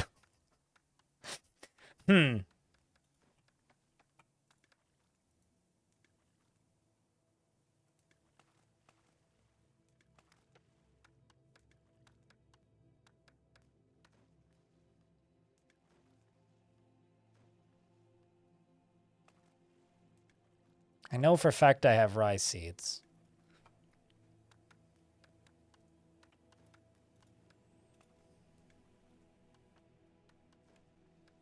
Goblino coded terms. Uh-huh. Wait, are they trying to claim that they're not a goblin even though they're clearly a goblin? So we're like running out of food real bad. Hey, Elfie, do you have any tips with keeping up with food around this point in the game?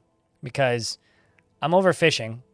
Although we just finally got through the overfishing problem and there's now fish again. But like,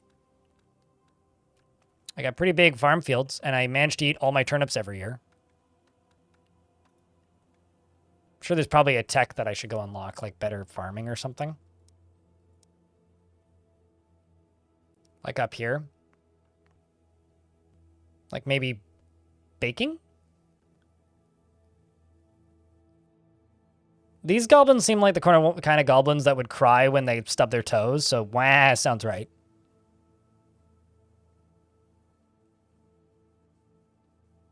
Frantically expanding is your current strat, but it can't last forever. Ah. All right, well, let's go for baking, because then we'll be able to do windmills, and windmills look cool in all video games, so... yeah, we'll do that. We'll do baking.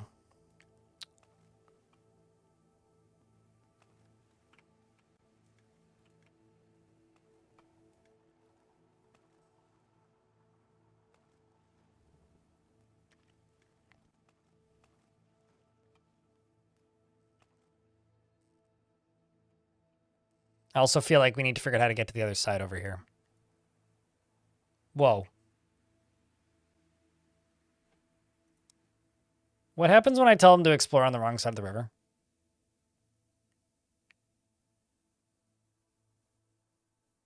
Like, hypothetically. I'm presuming they won't try to swim across, but like, what if they did though? Can gobos swim? Most certainly not. Well, in very shallow water for short distances, sure.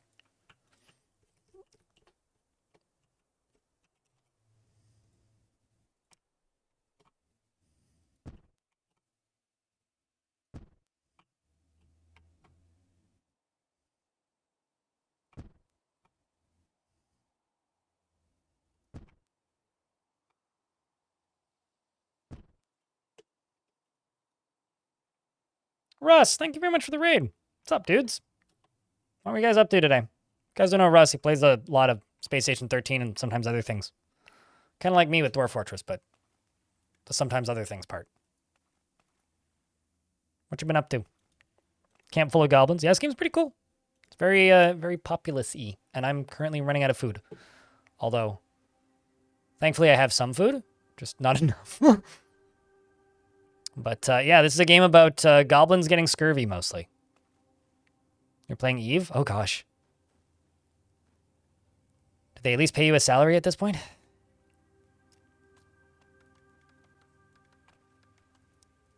I hope you were having fun with Eve. Yeah, no, this game's great. I recommend it. If you like a good town builder and you also like to be able to cast spells such as, I don't know. I realized that if you make a tornado... Uh-oh, we're under attack. Hold up. I realized that if you make a tornado... Oh, we got attacked by birds. Hallelujah. That's lovely. And they already killed them all, which is even better because the game was on high speed. The reason that's lovely and the reason I'm happy that they killed them all is now we get free food out of it. And thankfully nobody of value died. Although, we do have to pick up and eat all those birds. But there's magic spells such as set thing on fire, which is a very good spell, right? Like everybody needs to know how to set thing on fire. Then the other thing that you can do once you set thing on fire is, oh, I don't know the magic power. I was going to say you can change the wind and blow a tornado at it and then blow it in another direction. Because, like, who doesn't love that? Now the goblins are going to try and put the fire out like a bunch of silly goblins.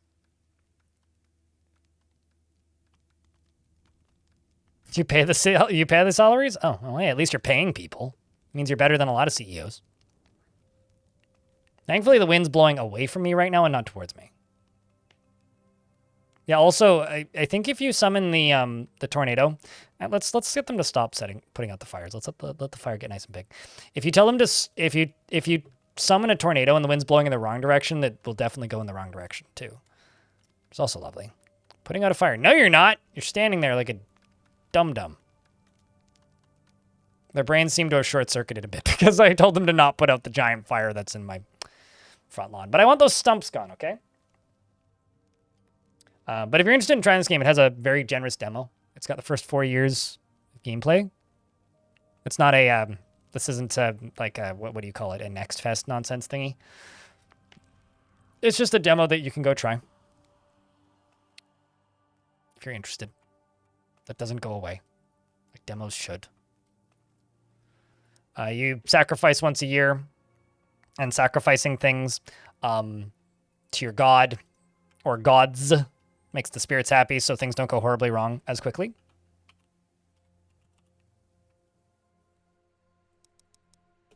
If I don't sacrifice enough fish, then the forests will get mad at me, and then my stuff will catch fire. Oh, also, water is a spell, too. So you can just be like... Oh, even better. Here's my wind. Oh, I don't have the points for it. God damn it. I mean, I could do this. This will be fun. What could go wrong? Of course, the game saved right when I did that. You know, fun things like that.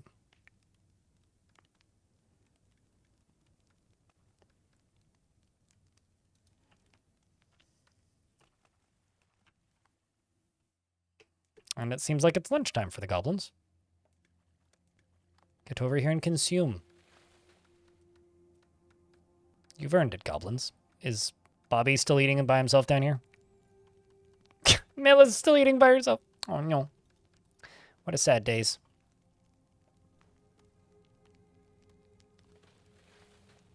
Yeah, they move so fast even like on the default speed. Like, it's kind of ridiculous how quickly they go. It's such a nice change of pace after so many town builders just being so goddamn slow. It's nice to play a town builder where I don't feel like I need them to be going slow.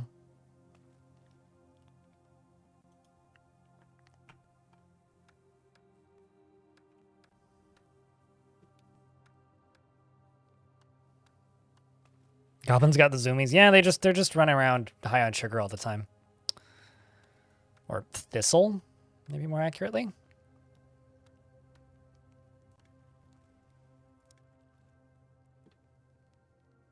Currently up to 328 culture points. And to level up the tree, I need 680. Oh boy. Pretty convinced we're not going to get there.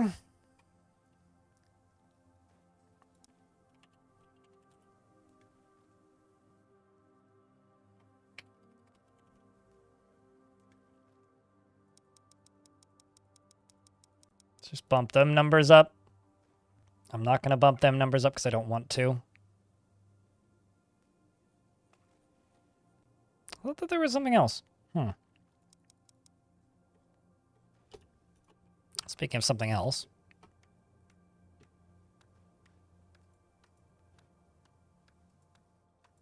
Okay, so you guys just take Spear Thrower. What are you taking? Bone Spear?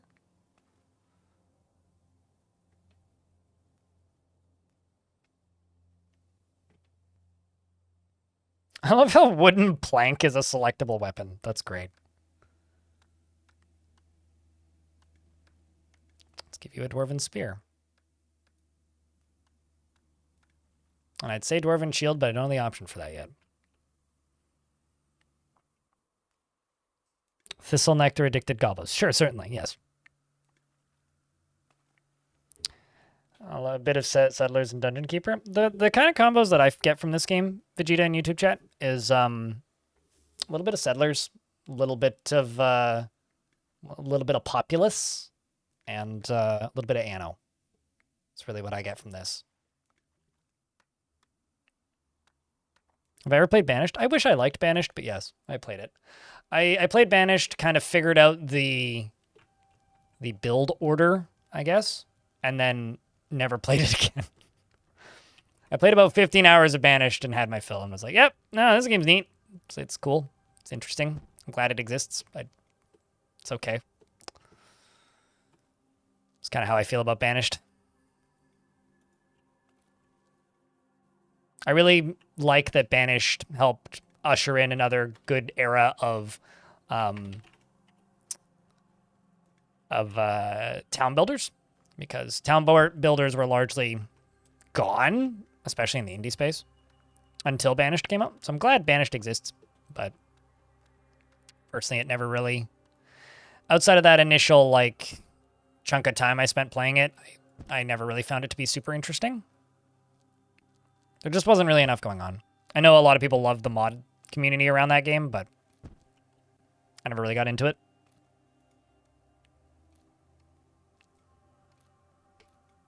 I never played the guild games. And I'll tell you this, having recently gone back and played Foundation, I think I hate Foundation. I think I really dislike Foundation. which is a shame because that game looks awesome. I love the aesthetic vibes of that game, but mechanically that game is so fucking boring. Like it's really a good, it's a good little toy box if it's your first town builder, but actually like trying to play that game, I find very difficult.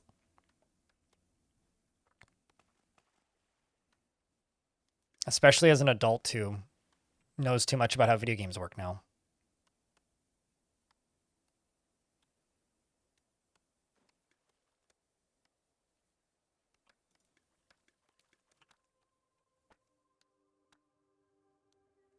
Although, the Guild, there's a game that Splattercat keeps talking about that's an indie successor to the Guild. And now I'm blanking on the name of it. I've always wanted to try those games, the Guild. They always seemed mildly interesting. It's kind of like what you'd want something like Fable to be without being Fable.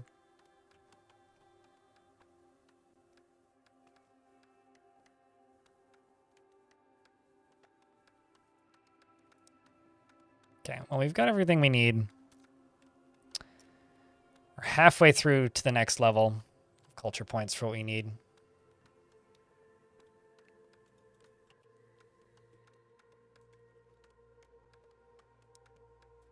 Make another potter. We appear to be under attack by something. Lovely.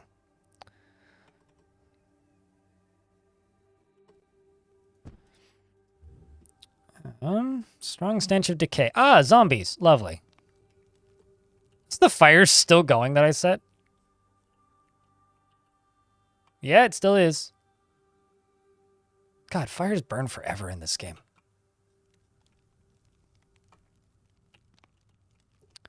These are the zombies incoming. Holy shit, there's a lot of them.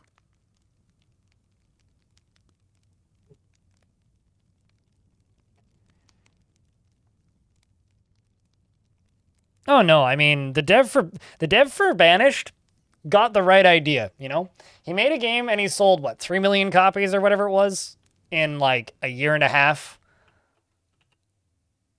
Worked on the mod support for oh geez, like the better part of a year.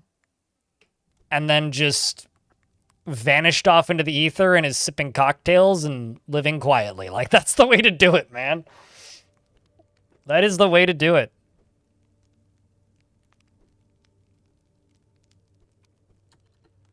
Get your bag and get the hell out.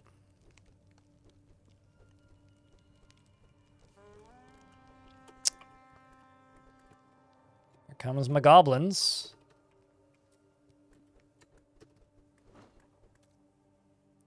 Goblins tend to have the advantage over the zombies as long as they are,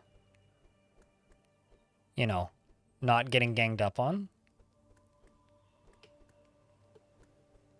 I love the way they look with their little shields.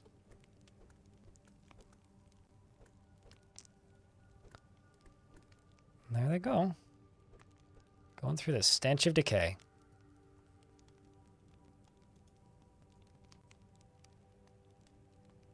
You okay there, guys?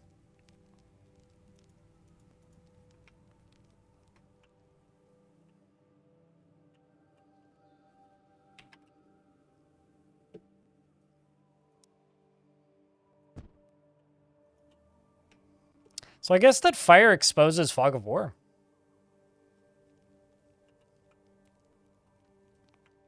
That's kind of cool. Also, it's midsummer, meaning it's bonfire season.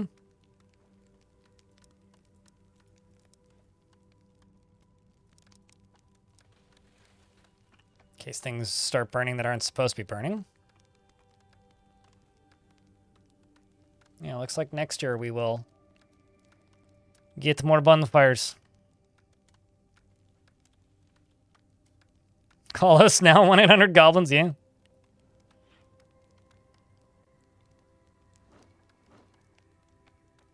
Because they refuse to port it. I've never played a Fable game. Also, my storehouse here is on fire. Just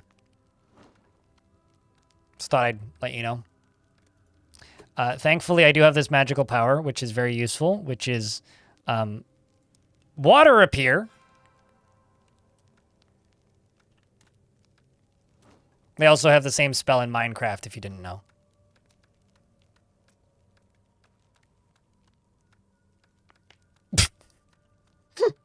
There's something about that that's really funny. Oh, the water's still going. It's filling up all the little puddles.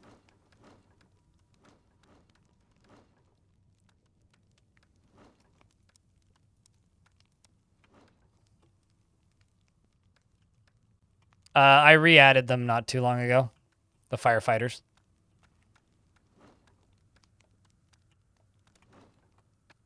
Stuff keeps falling into my river.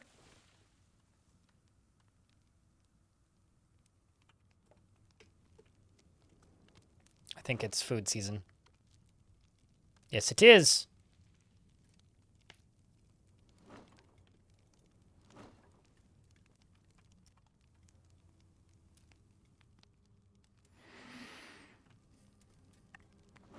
Does fire expose or does brush obstruct? Brush doesn't obstruct. You can build these specific little towers to locate or remove the fog of war, and once removed, I don't think it comes back. It might, but I haven't seen it come back. The fog of war.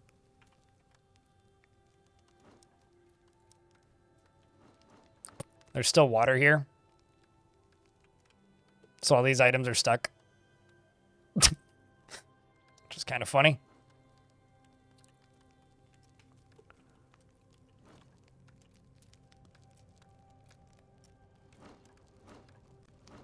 I'm trying to figure out what that thunking sound is.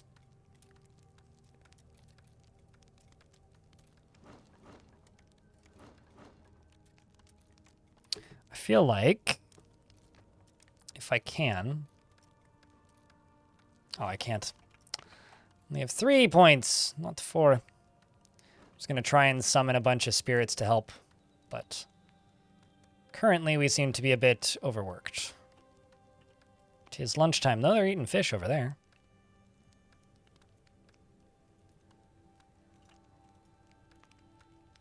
Dinner's ready. Get over here, goblins. I think they already ate. All right, that's it. I'm demolishing this. This is a problem. Well, I did this once. Thankfully, nothing's stopping me from doing it again.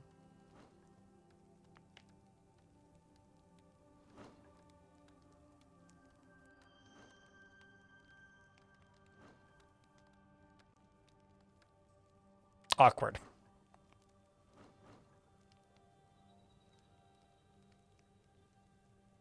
What's this game all about?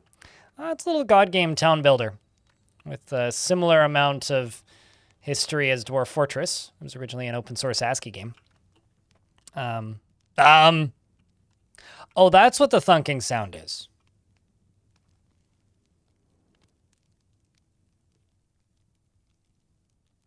Well, that's not good. Huh. Well, that... Okay, hold on. Counterpoint. How about we have more firefighters?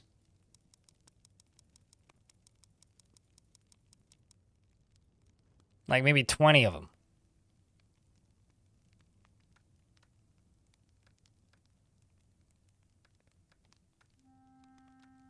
Good news is my walls haven't started burning down yet. The whole society of... Yeah, I mean, we can found a union now. We've got so many goddamn firefighters. I was just hearing, like, the thunking sound of, like, buildings falling over. I'm like, what's going on? What's making that sound? Look now, what's that sound? Everybody look what's going down. My town, apparently. Sounds like how you get a lot of fires. How about we pay them to sit around in between the fires? So they're incentivized to not set things on fire. Like, they're not paid per fire put out.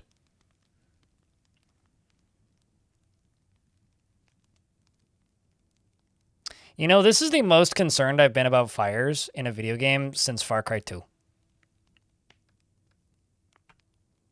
Like, fire in this game is friggin' scary.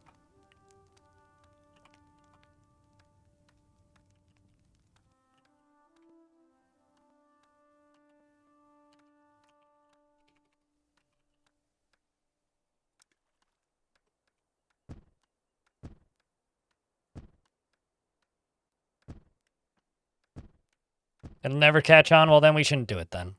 Probably bad idea. You're probably right.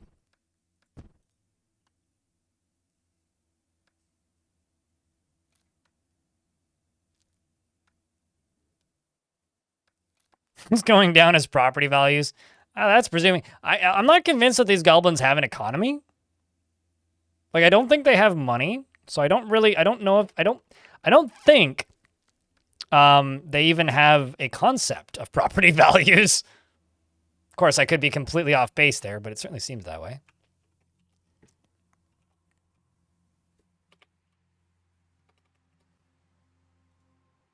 Also, I got some more research that I can do. Baking. That gives me rye flour seed mill. It gives me a hand mill and a baking pit. I like pits where I can get baked, so let's do that. Hand mill.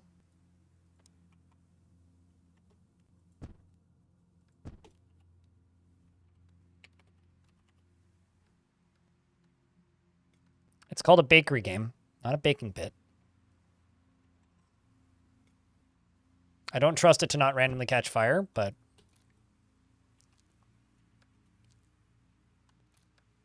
Yep, looks like they named it a baking pit instead of a bakery. I'm also going to move that. I'm going to put it over here. I don't trust it to not catch fire. I'm going to be stressed about that one for a minute. So you make rye bread, supposedly. You make rye flour. What do I have for rye currently even? I have no rye. And I'm presuming ground seeds are ready for composting. Okay. I'll just say, make me 10 of this. Make me 10 of this.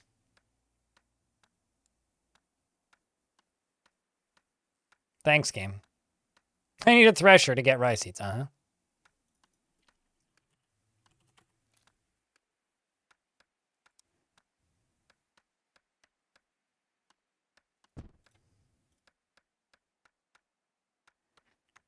Still the best game in that series? There's an argument to be made for Far Cry 1. But it's the only game in that series that I finished. I didn't finish Far Cry 1. I bought Far Cry 3 and kind of stopped 2/3 of the way through. I didn't play 4, 5, or 6. So I can't really speak to the other ones. I just know what other people have said. And I wouldn't hesitate to agree with them. In regards of what other people have said about it.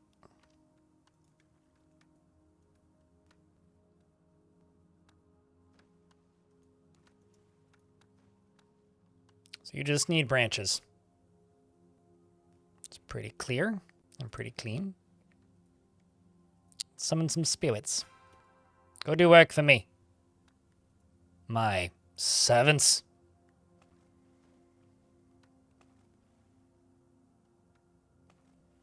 Hello, Stone.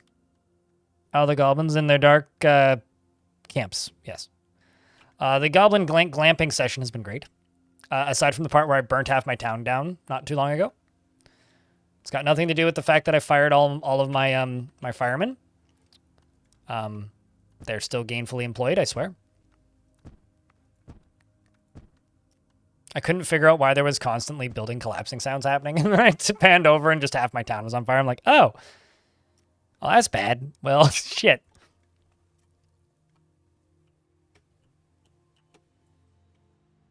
I mean, it's fine. We've mostly solved it so far. The annoying thing is they've decided that this is deep water for some reason.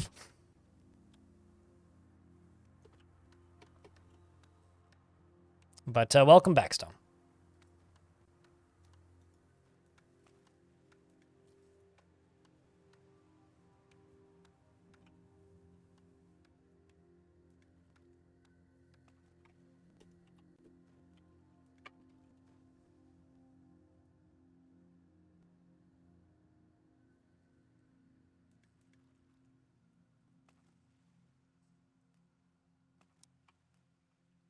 Let's just plunk another one of these suckers down somewhere.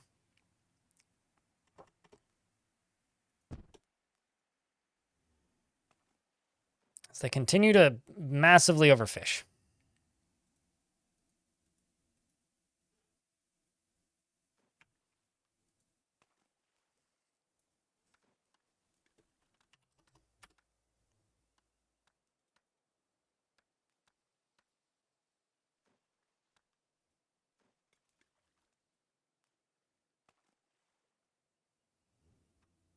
Far Cry 2 had a great mechanic with the fire spread in every game.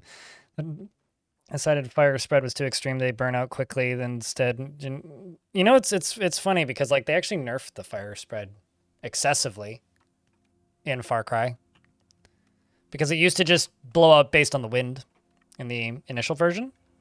And then when they released the game, they actually more or less eliminated its ability to completely engulf the map in flames because that wasn't fun, according to them. Also, apparently there was earlier builds of that game that had more types of animals. I would have really liked to see Ubisoft, you know, I would have liked to see Ubisoft make more games like that, but there's a post that I've seen online, which I think is pretty true, which is essentially, man, I love Stalker 2. It's like the sequel that Far Cry never got. Because that's kind of honestly why I think I like Stalker is because like I found Stalker after I played Far Cry 2. But like the Stalker 2 to me just kind of feels like the sequel that Far Cry 2 never got in a lot of ways.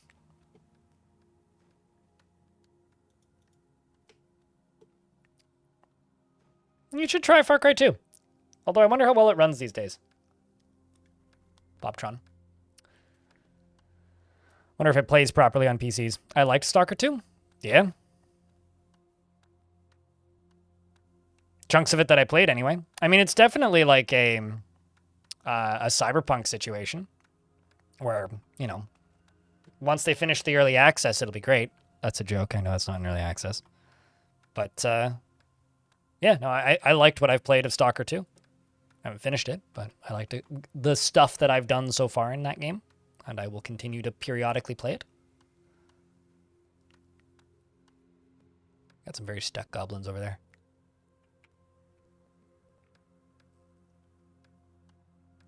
But I'm a patient gamer, so, you know, when I run into problems in a game, I go, well, all right, I will take a break and come back when they work on it. And they've patched that game like fucking crazy since the initial release stuff. So, why? Gastomania. I mean, I liked Call of Pripyat, and I liked the first one. I never played Clear Sky. So, it very much feels like more Call of Pripyat in a lot of ways because of the structure of it. I think the progression they've done to the world is pretty good. The gunplay feels great. So, yeah, I like Stalker. These modders will at some point. I mean, if you've looked at their patch notes, you might bite your tongue a little, but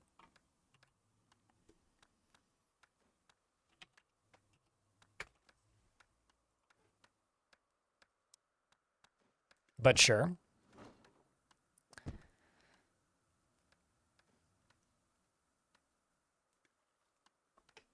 Well, I mean, crazy people who like jamming weapons in video games, we've got our day in the sun now. There's plenty of games that do that.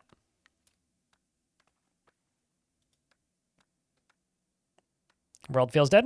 Yeah, because the AI life was broken. Like, wasn't fully implemented. But anyway, I'm not here to argue with you about Stalker. In my genuine opinion, that game launched in a horrible state. I completely agree with you there. But I personally think it's a better game than the original games. I like the writing more. I like the world design more. I like the mission design more. Just about everything I like more.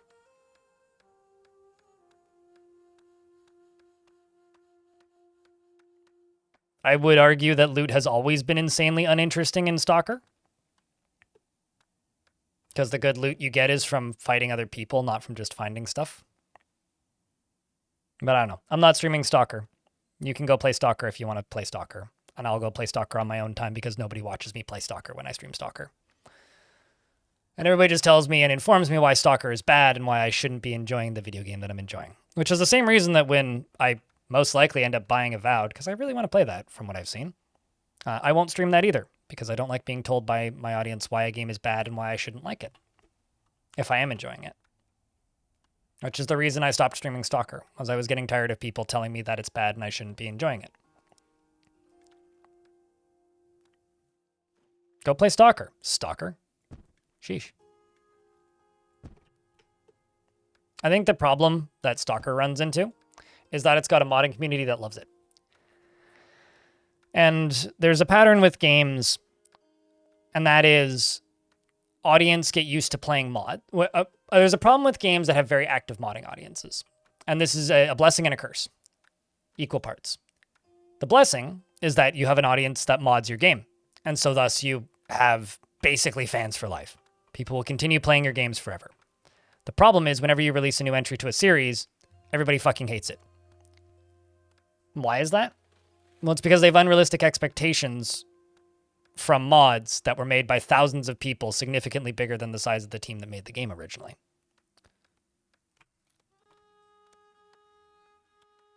So, on one hand, it's great when games are super moddable. But my God, I feel bad for any developer who's, trying to make their game super moddable.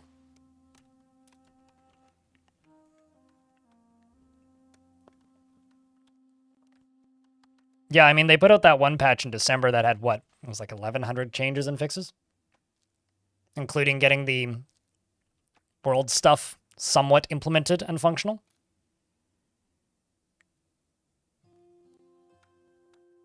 So I don't know. People were weirdly apologetic and nice to Cyberpunk. But at least Stalker was honest about what it was when it released. Cyberpunk wasn't until it released.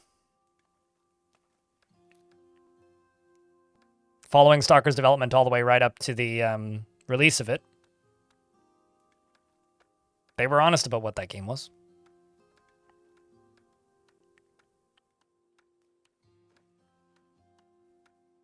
How replayable is this game? You only play games that you can put 500 hours into. I don't know. I'm not even going to answer that question then. Go play the demo and you tell me.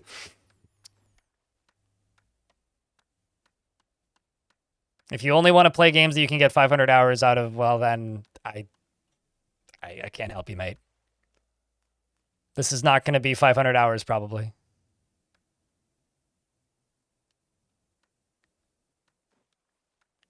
But anyways, I'm stuck in a loop. I've been streaming for 11 hours. My tummy just rumbled.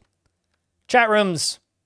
It's early winter year 11. We started on year 8. We actually made some decent progress. I'm going to save this, and we will return to the Goblin camp another day.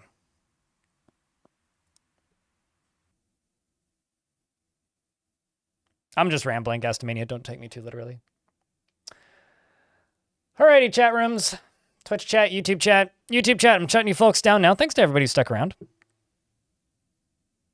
So, which is why I ask LDM, why even bother asking? Because you already know the answer to that question. If you require 500 hours of gameplay out of every game that you play, don't even ask. Because you probably already know the answer.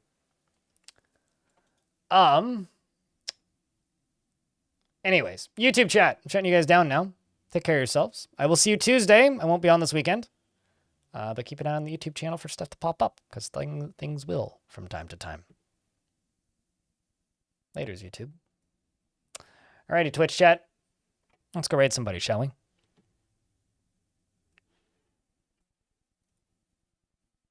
Sorry, but I had to eye roll at that last YouTube comment about I only play games where I get 500 hours worth of gameplay. It's like, Do you now? How's that working for you? Chat, I'm sending you over to a Door for It stream, so if that's what you want, then stick around.